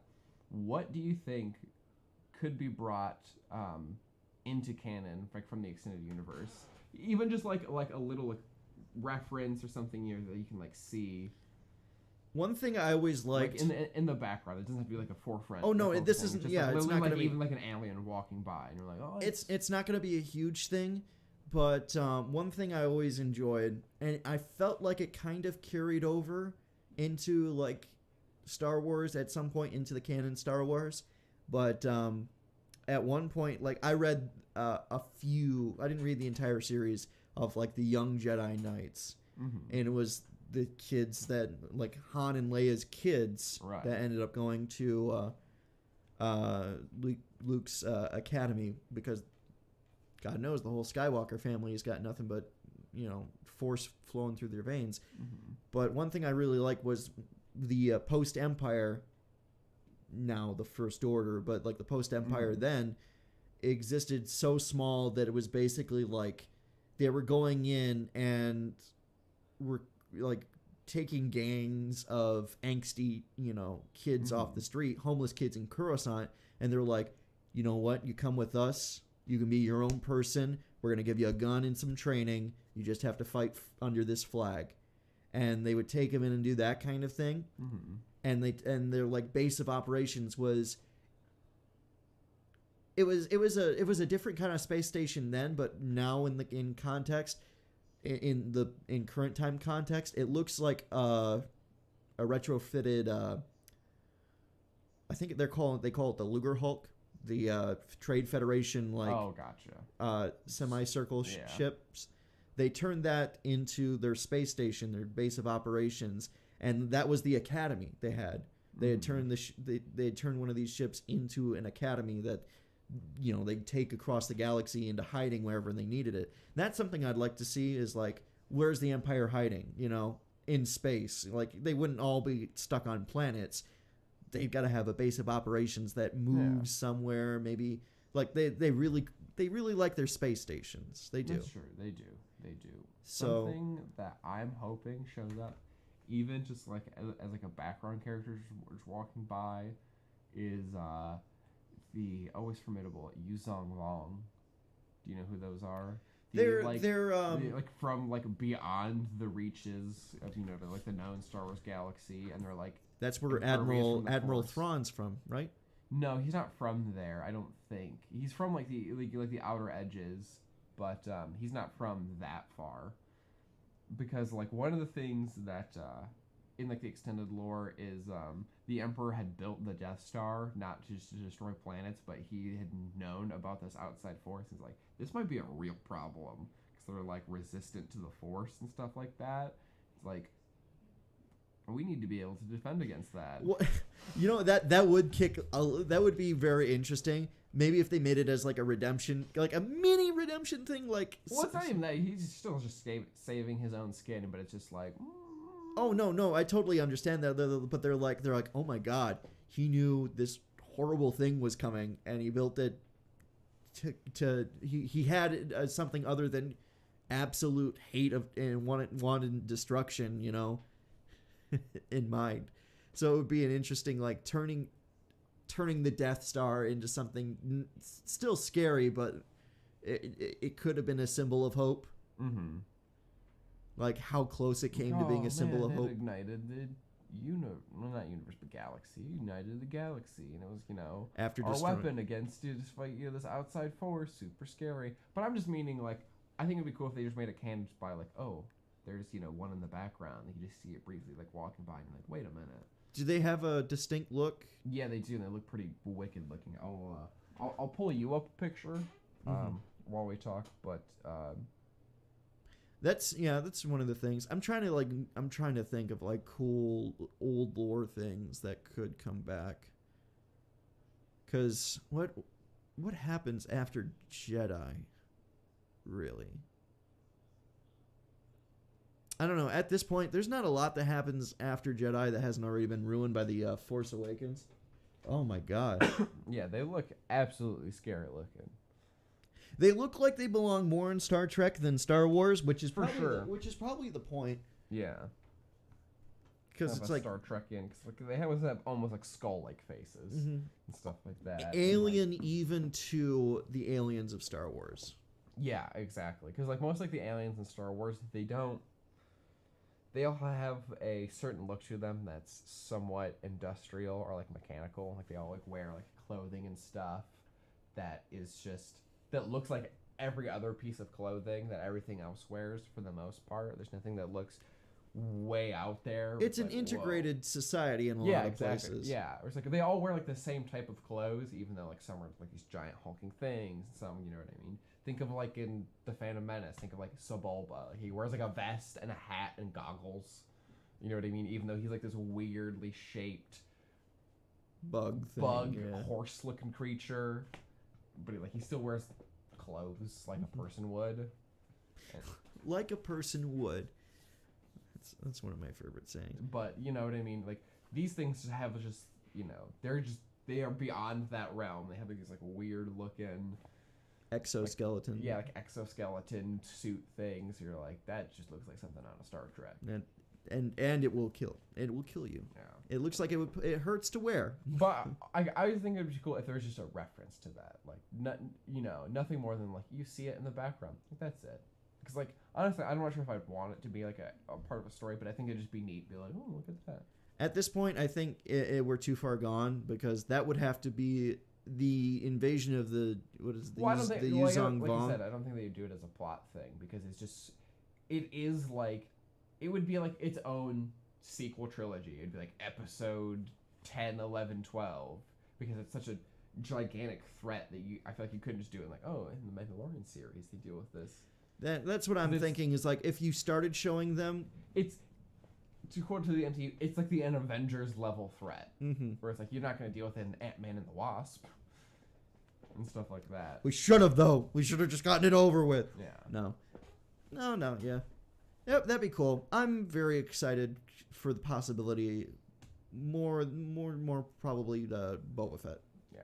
Story-wise, speaking of Boba Fett, I was telling you at the break, because I'd asked you if you'd ever heard of Cobb Vanth before. Now, Cobb Vanth is an interesting character because he's someone who is not Boba Fett that wears Boba Fett's armor. He's kind of like one of these stories, but the story's pretty neat. So he's on Tatooine, and he's a sheriff of a town. And after the Hutts died, this new mining company comes to, you know what I mean, like, you know, kind of like scout it out, like, ooh, is this, you know, like a good place to like settle down? But they're kind of like a gang also, like they use a lot of like gang thugs and stuff like that to intimidate, you know what I mean, extort people off their land type deal. And they come, and obviously the sheriff doesn't like it, but he goes and he's on his daily task, and he goes to like a Jawa sandcrawler, and there's like one of them there. He doesn't know yet that it's like one of like these like spies like of this gang or whatever, but they're in there, and like the Jawas won't deal with this dude because he's an outsider, and it's like, oh, and Cobb Vanth tells him like, oh, you got to deal with him like off of like merit or whatever, and he's like, okay, he's like, I'll vouch for you, and like they both go into the sandcrawler. He's like looking for what he needs, but they find a not like a suitcase, but you know, like a case, and they're like, oh wow, no way, a full set of Mandalorian armor, and both of them are like, well, this is mine, and like the one gang spy tries to draw, but you know, he's the sheriff with the big iron on his hip, and he has the quicker draw, and like shoots him in the shoulder. Basically, he learns that, you know, he's a gang spy. He's like, oh, go to your boss to, you know, leave this, you know, place, and then he dons his cool Mandalorian armor, and of course the boss comes back, and he's like, no. And you know, they have like a skirmish at the town, you know, they kind of beat him back, but he's like, well, we're not going to win this way, and we also have a problem with the Tusken Raiders, and they find a way to make peace with the Tusken Raiders, because as you know, the Tusken Raider mythos, or the Tuskens, they believe that all the water on Tatooine was given to them by their god, and everyone else taking it is taking their sacred water that isn't theirs and wasn't given to them, and they're just stealing it. And so basically, Cobb Vanth is like, he, you know, gets an audience with him. He's like, listen, we will give you water, and also we have a crate dragon pearl or whatever that we're gonna give to you. And they're like, what? Yeah, because that's like a big deal in like their culture. It's like having like, okay, like that's pretty cool. Also, side note, at one point they find like a baby Hutt. I don't remember where they get it from, but they get one, and the Tusken Raiders like see that, and they're like, oh man, respect.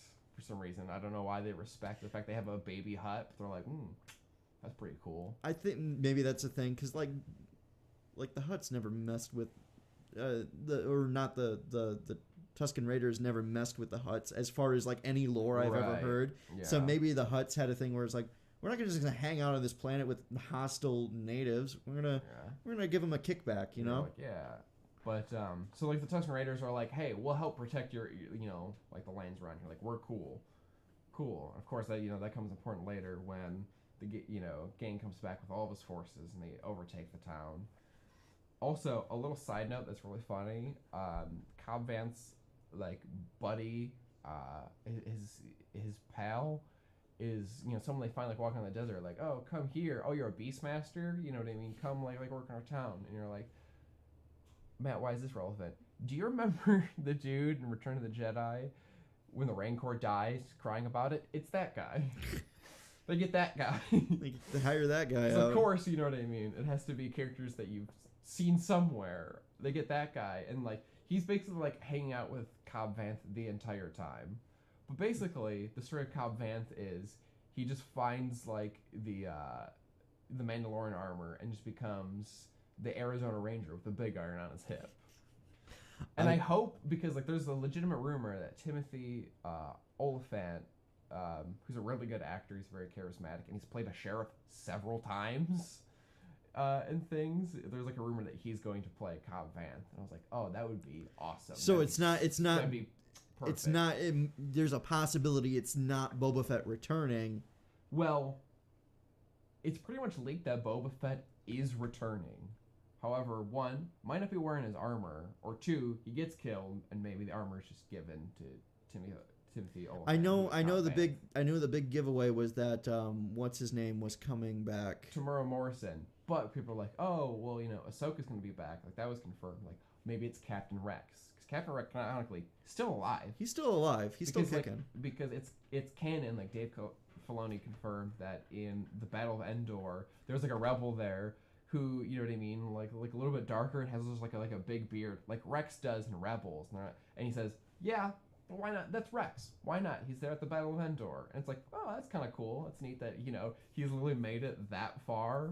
That is the best kind of retcon. Yeah, where it's just like, oh yeah, this character that you know and love, like this person looks a lot like him. Why not? That's him. Yep, he's that there. Person, that's Rex. Kicking ass during Endor. Green Plantain. He said this a while ago when you were talking about like how they've all got like the same kind of outfits in Star Wars. Like everybody kind of wears the same thing. He's like, there's always a bigger outfit. A bigger outfit, yeah. It's true. You know, like even like with the bigger creatures, I'm surprised that the Rancor didn't have a little vest on. Yeah. Have you ever seen like this animated Star Wars where they've got like two of the creatures that showed up in like the cantina later on in like episode 4, and they're Jedi too, and they've got them dressed up. I know exactly what you're talking about, because there's the one with the 4 eyes. He's got the little like. Cause I remember like the noise that he makes. Yeah. Like, I can't like make it, but he's like. But he's like a little Yeti man. He's got the little thing, and he's like wearing like a vest, and he's got like his lightsaber. And then there's I forget, it's like an Ethereum or something like that. Yeah. And it's got like the long like head that sticks out and then goes up. What does she say? 4 throats, very powerful. So I've heard. Yeah, exactly. Those Yeti looking guys, they have an interesting history in Star Wars. Like they just in an episode of the Clone Wars, I think. Yeah, like they just came into the wider world of the galaxy. Like they were just like they've existed forever, but like they've just been introduced to like the wider world of the galaxy because they lived on a planet that was thought to be uninhabitable. And then like the clones come down and the Republic comes in and they're like, oh shit, something down here killed the clones and the droids, and it's these guys. And that's a story I'd like to see. It can't, we're day late and a dollar short as far as movies or things go, but I'd like to see like how they get jettisoned so far into the galaxy where one of these guys is hanging out on Tatooine, and then some of them are turning into Jedi or whatever. Yeah. A lot of possibilities. There's also talk that maybe there might be tie-ins with Jedi Fallen Order. That would be awesome. Yeah, well, because like there's like a thing where it's like, oh, they're going to Ilum, and you go to Ilum and Fallen Order, and also Ilum becomes Starkiller Base. I believe that's the point. Yes, that's what they said. That's like what a lot of people said. And people like it's like when like he's like crash landing on like that frozen planet. They're like, is that Ilum? Like people were thinking, like, I think that's Ilum, and I think that's the name of the planet that becomes Starkiller Base. I think that's the one I'm talking about. It's called Ilum. That'd be interesting. And then like I thought they showed somebody showed like a picture or something of it, like they're starting construction on the center, like they're cracking the crust or something. Something that would also be super cool is if they went to somewhere like Dathomir like the Zabrak, Darth Maul's kind of like home planet. That would be really cool. Just to see the Mandalorian fight like tribal Zabraks, you know what I mean? Like all the men, because all the women are dead now. Yeah, are they? Besides, spoilers for Fallen Order, besides the one girl who was kind of like Talia, right? Besides her, and she was like kind of protecting the last of the witches' like knowledge and stuff. They're all dead. It's also interesting how that works with like the witch powers, and like is this is like kind of weird. But it's not the offshoot dark. of the Force? It's not even the dark side of the Force, because even Palpatine was kind of like, I'm not letting that shit fly. What the fuck are you doing over there?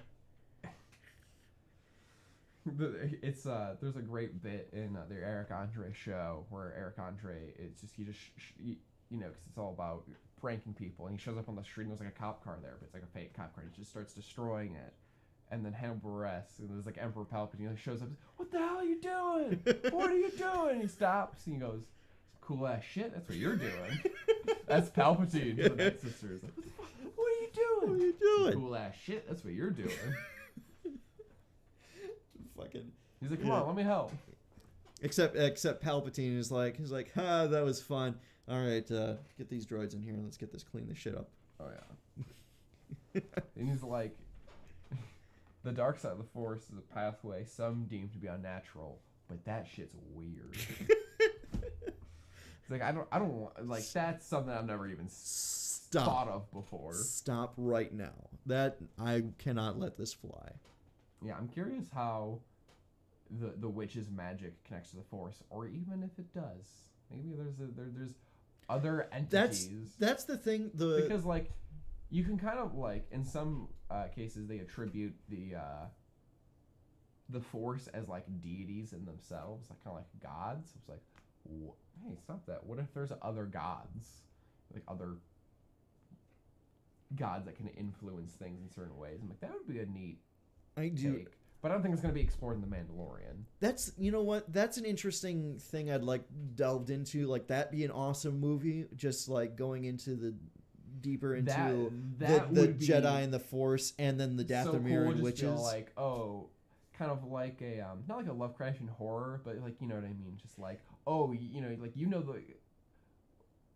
be cool for like a Fallen Order, like sequel where he's like an adult and he's like, I'm exploring stuff that's just like, there's more than just the Force. Like, you're about to delve into a realm of weird stuff that's about to happen.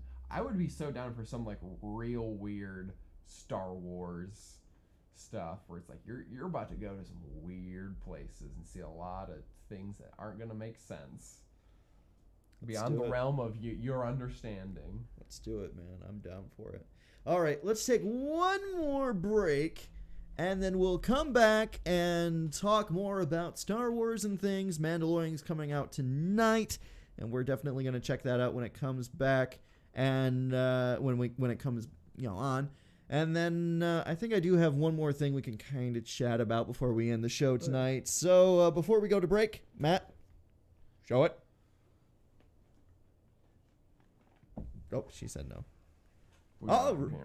All right, going to break. Sometimes it seems as if all the nutty, wonderful things in the world are out in California. Right outside Los Angeles, for instance, you can walk through downtown London, 15th century France, the Hong Kong waterfront. You'll find them right next to each other at the Universal City Studios. And at a place with the unlikely name of Knott's Berry Farm and Ghost Town, you can ride into a genuine frontier town, complete with banjo-playing medicine men, gunfights, and stage productions of old melodramas. You can even pan for gold. And the management guarantees you'll get a strike. American can have you in the middle of all this in just a few hours. And with American Airlines personal credit card, you can charge your whole trip.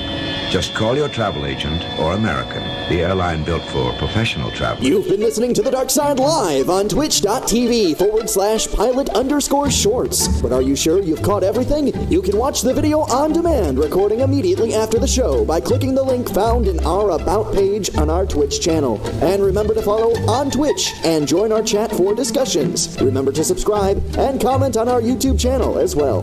Be sure to join The Dark Side on Thursdays for discussions, Let's Plays, and so much more.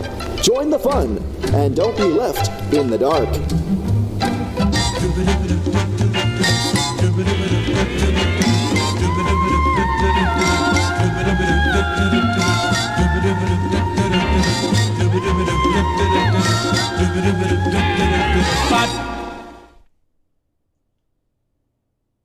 Hi. Welcome back to Side Dark.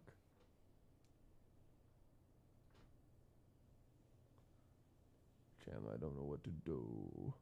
I don't know what to do. Chandler, help. I got a pizza. Arnold pizza. Why did you make me wait so long? Chandler, someone's got to pay for all the pizza, and I don't have any money. I ate all the pizza. I can't be doing Alex's bit. No, can't. I won't, but it's gonna be good. It's gonna be good. We gotta do it at some point. It's gonna be good. We gotta have a free weekend. A freakend. A freakend. That sounds bad. We're freaking out. All right. So I do have one more thing we can talk about for the last 15 minutes of the show that we're gonna have. Oh, Green Plantain, loving the podcast so far. We love you. I'm loving you, loving it. Ba-da-ba-ba-ba. Vamp. Well, I find this link. Vamp? Oh, boys and girls, it's vamp time, and I'm not talking about vampires. No, those little girly guys with the pointy teeth. Ouch! Am I right? You ever bite your tongue? Imagine that, but as a vampire, that would suck. Then again, vampires don't really chew anything. They just. So I guess they'd be okay. Is that good, Dad? Did I vamp good? But like, for real, let's think about this just real quick. You know, vampires. Would they ever bite their tongue? Because they're just. That depends on like what kind of vampire you're talking about, I guess. Like, I'm just talking like Bram Stoker. Are you talking Dracula. like a Dracula where it's like the fangs or the thing? If you bite your tongue, it's just like biting your tongue normally. But I'm talking about with your fangs out, because like those are piercing. It's When's the last time you bit your tongue with your fangs, though? You're thinking. I've bitten my lip though. Not my tongue, but I've bitten my lip with. That's gotta be a constant. Like, I mean, that would suck. That would hurt so bad, especially too when you first become a vampire and you're not used to them. Yeah, and I mean, like you got the whole immortality thing. You're probably it's probably instant healing, but still, it's gotta hurt like a bitch when you do it. Yeah, it's like Wolverine. Like Wolverine can instant heal, but he still feels all of the pain. Yeah, that's why he's so angry. Just enraged, like, oh, this sucks. Why is this like this? I love that they point out in the first movie, Rogue like asks him, and she's like, "Does that hurt?" And he's like, "Every time." He's talking about like sticking out his claws. It's like, yeah, because you have knives coming out of your knuckles. That would hurt. It also shifting your bones as well at the same time, and there's got to be a lot of pushback when you're hitting something with those, and it's like that's got to be. Oh, now I'm thinking about it. Just the feeling it, like grinding against those. Also, I don't know how much feeling his like bones would have, considering they're coated in the adamantium. Matt, can you feel your bones? If they crack, yeah. If you break them, you feel it. That's the pain of your. You ever heard of a bone bruise? You can get those too. Yeah, but like that's not like you don't have sensation in your bone. What that is the very awkward positioning of a broken material inside your body, and all of your what the fuck is it? Nerves going like, this isn't supposed to be here. This is way out of place. That's what all that is. But is that you can feel that. You can definitely, like, if Wolverine's pushing against it, all of his nerves are like your bones are moving and they should not be. Right. Like that would hurt like when there's extraction, but I'm talking about like he bangs his arm on something. Would it hurt less because you know what I mean? He's solid, or like you know what I mean? Like let's say someone comes at him with an axe and you know what I mean, to bone. Would it hurt less? You know what I mean? It must hurt less because obviously the axe isn't going to go through the bone. It's just going to hit the bone. I'm talking about like yeah, because like, it won't. Nothing can be displaced in that way. Like he's broken a bone. Yeah, no, yeah, it would hurt a lot less. But also, like, would he still get like that impact pain? Like you jump up and you're like you hit. You kind of like feel like that reverb almost in your bones. And you jump from something kind of high. And dude, he's gonna get that reverb. Like he's gonna get that feeling. Like times 10. Right. But I'm talking about like he falls off a building and like hits the ground. He's just like vibrating, you know what I mean? Oh yeah, for sure. And it's going for a while even after because it's just like, oh shit, that energy is just coursing through his body. And I'm sure it makes like other things where he's like going in for a hit like even worse too because, but of course like, I don't know, would his body eventually compensate for that or is it just like, because like. That's an interesting like biology question about Wolverine is like, well, he doesn't develop calluses. Yeah, he doesn't. Well, like the idea too is like the way he heals. Like our bodies like heal, but they don't heal perfectly. You know what I mean? It's like I have like a scar. Like the tissue doesn't heal perfectly. You know, there's the cut and like the skin kind of comes up around it. But he heals perfectly every time. Heals perfectly every time, so that's why he doesn't get a callus or anything and. Even like organ wise, like to feel the effects of alcohol, he has to drink so much so quickly because otherwise his body will just heal and just it'll just process it. Process it, and you know, like it's like toxins, and you know what I mean. He's fine. Gone. That's and like at that point, like what was it? Like he. With that in mind, I don't think he could ever develop a way of like okay, like there's no way he could ever fight Magneto doing his thing to him. Like he could never in his head, even in his brain could never develop a way to like counteract like I've punched something too hard and the metal in my arm is now vibrating at a certain frequency because it's metal and it's going to vibrate different than bone and not break at the same time. Like there's no way he gets over that. There's nothing like not even in his body like he can't fight that. That's a weakness. That's a weakness. We discovered a new Wolverine weakness. He hurts. He hurts. He hurt bad sometimes. He hurt bad. And like maybe that's the way you beat him is not by like trying to kill him, but just trying to overwhelm him with so much pain that it just immobilizes him. It has to be constant. I guess you could do that because, like, you know, like the Sonic thing, like, oh, my ears. That's exactly what I was thinking. And like that too, because you know it might reverberate in his metal bones. He just turns into a flange standing there. Yeah. Oh my god. There you go. That's how you. That's a Wolverine weakness. Wolverine weakness. Tune into the dark side. He's a big tuning fork. He's a giant tuning fork. Turn into the dark side every week for a new Wolverine weakness. I'm just trying to think if there's any more weaknesses that he might have. Yeah, that's you know what? That's always an interesting thing. Taking characters who are that well built as far as like you're an Adonis. You're basically a demigod, man. You know, there's not a lot that can stop you besides like you know throwing you into the sun. Like, how do you stop this thing? Right. Yeah. Like it's just like he has like a few counters. Magneto. Sound. No, sound hurts sound. everything. I'm sure that's something in like a comic where it's like, oh, you know, Canary, you know what I mean, screamed at him, and so he's like, and incapacitated him. Are you reading? What are you reading? An amalgam now? You're mixing Black Canary from DC with. I'm pretty sure there's a Canary X-Men though.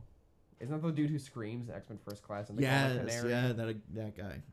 But so Magneto, that oh, there was another one. Well, like I think it's Rogue is the one that can like steal people's powers. Obviously, that would. Yeah, that should that should also kill him instantly because if his metal skeleton would just fall through his body. Yeah. Oh my God, you are carrying hundreds of pounds of your own skeleton. Ugh. Yeah. I mean, I guess, well, it would, because his mutant powers are stripped away. Because basically all of his mutant powers are just like regeneration, heightened senses, and a little bit of strength. mm-hmm. That's... Because, like, the bone claws are something that was kind of like more of like a new thing. It's like, oh, we'll give him bone claws as well. But for the most part, like, the claws were just a completely fabricated thing that the military, made for him. They put it in them. Oh my god! Like so he had he wasn't born with them. He wasn't so born he with was those claws, beforehand. comic book wise. Beforehand, he was kind of what. Well, no, I was gonna say he's what Deadpool ended up being. No, but beforehand, he had the regeneration. Yeah, he had the regeneration, the senses, or whatever, and they're like, awesome. But what if we gave you a metal skeleton so that way you're like more indestructible? And what if we just put knives in your hand? Because like damage is an issue. You could just walk up to somebody. Put knives in your hand. You don't need to aim knives. That's true. You just need to go. You need to be able to go up and somebody with your knife hands, and then they're done. What are they gonna do after that? Right. There's no defense. It's like a guaranteed kill, because it's just like, oh, if you shoot them, it's like, oh, maybe they're injured and they get away. They're not getting away if you walk up to them and stab them. If you fucking stab them with your fist. And it's not just one stab. It's three, because he's got the 3 knives, or 6 if it's both. I like the bone claws. I thought the bone claws were pretty cool. And people were like, oh, I don't like bone claws. I'm like, I don't know, they look pretty cool. That seems like something in a mutation that would happen to him. Doesn't that happen in like the Wolverine, the one in Japan? Like he gets his claws chopped off, and like the bone claws come back, and he uses them. Oh yeah, it's real fucked up. Yeah, that's the one thing too, where it's like, I guess he's got infinite claws too, because they're bone claws, and his body will regenerate it. Mm-hmm. So don't be chopping him up, because then the fucking shit happens. You can't chop him up though, because he's got the skeleton. You know what I mean? That's the other thing. Like, you can't really dismember Wolverine. But they chopped off the. You can take off the meat, but it'll grow back. On the claws.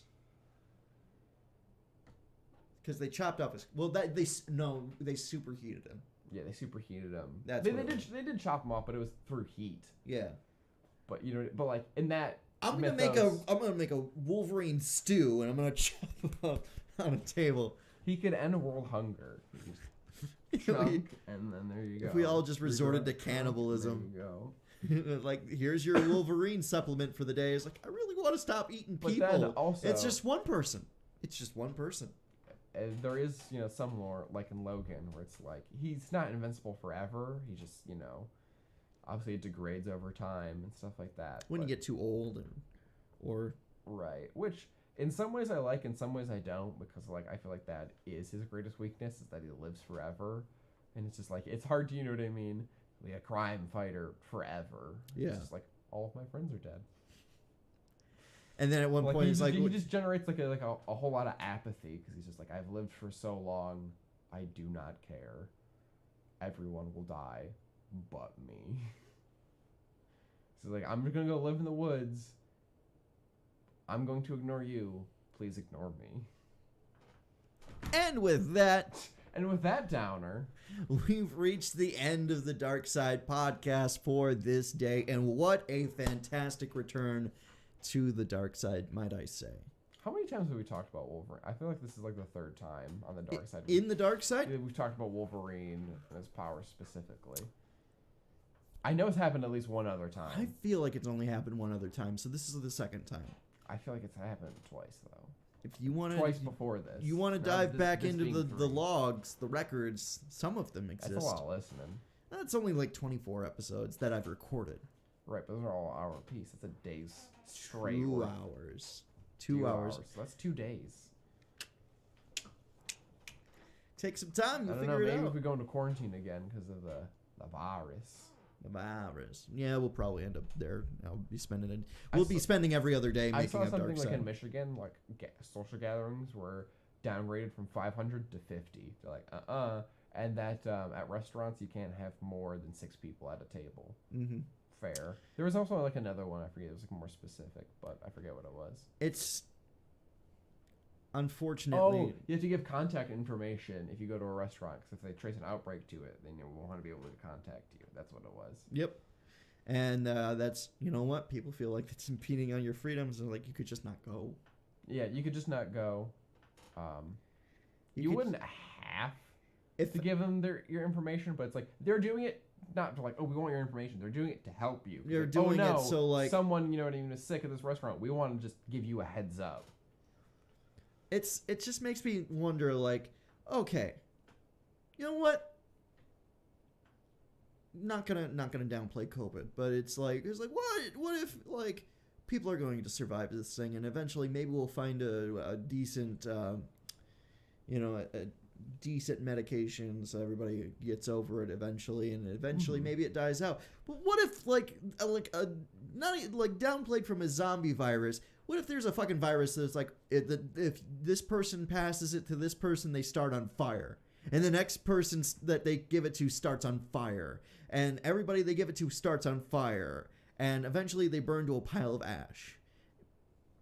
But for some reason it's really slow or something like that. Right. So they have time to go to a restaurant before they turn into a pile of ash.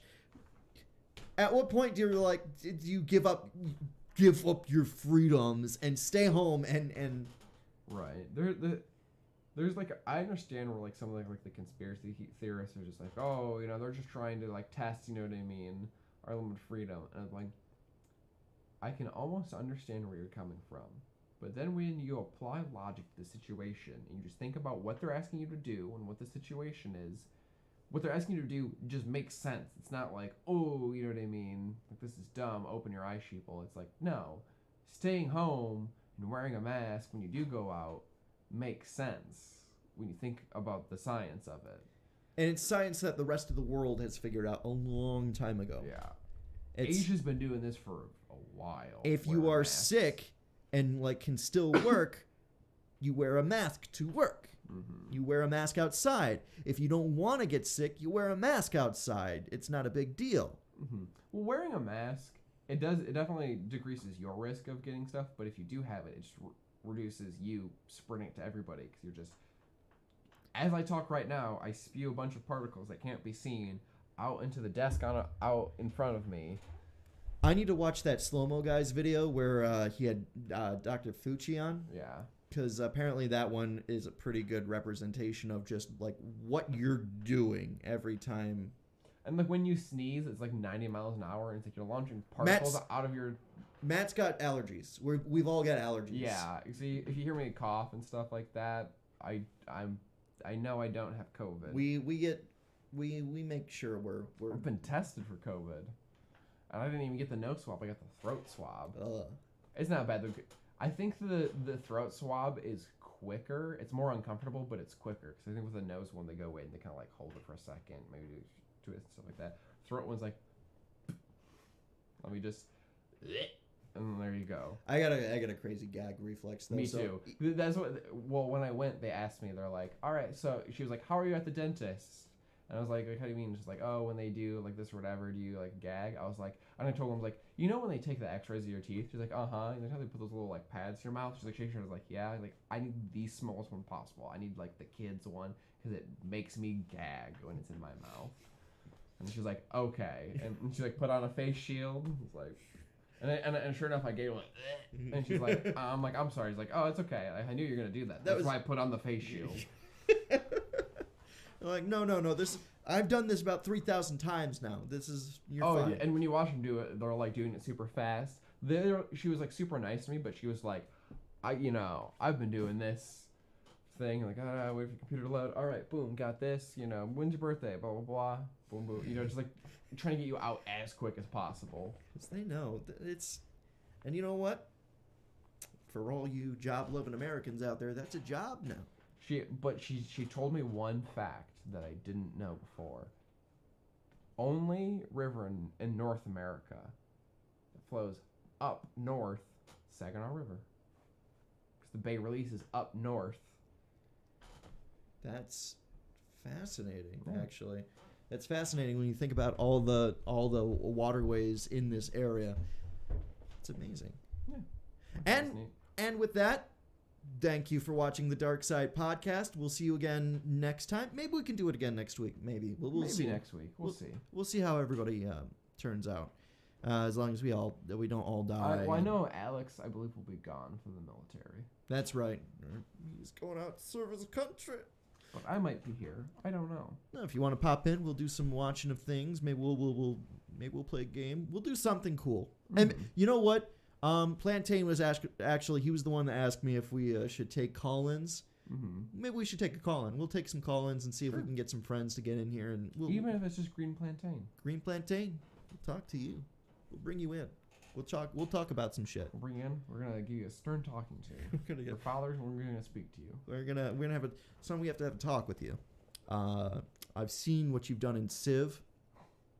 What you haven't done in Civ, because he wasn't here for the last Civ thing. Let me tell you what you're doing in Civ against the Geneva Convention.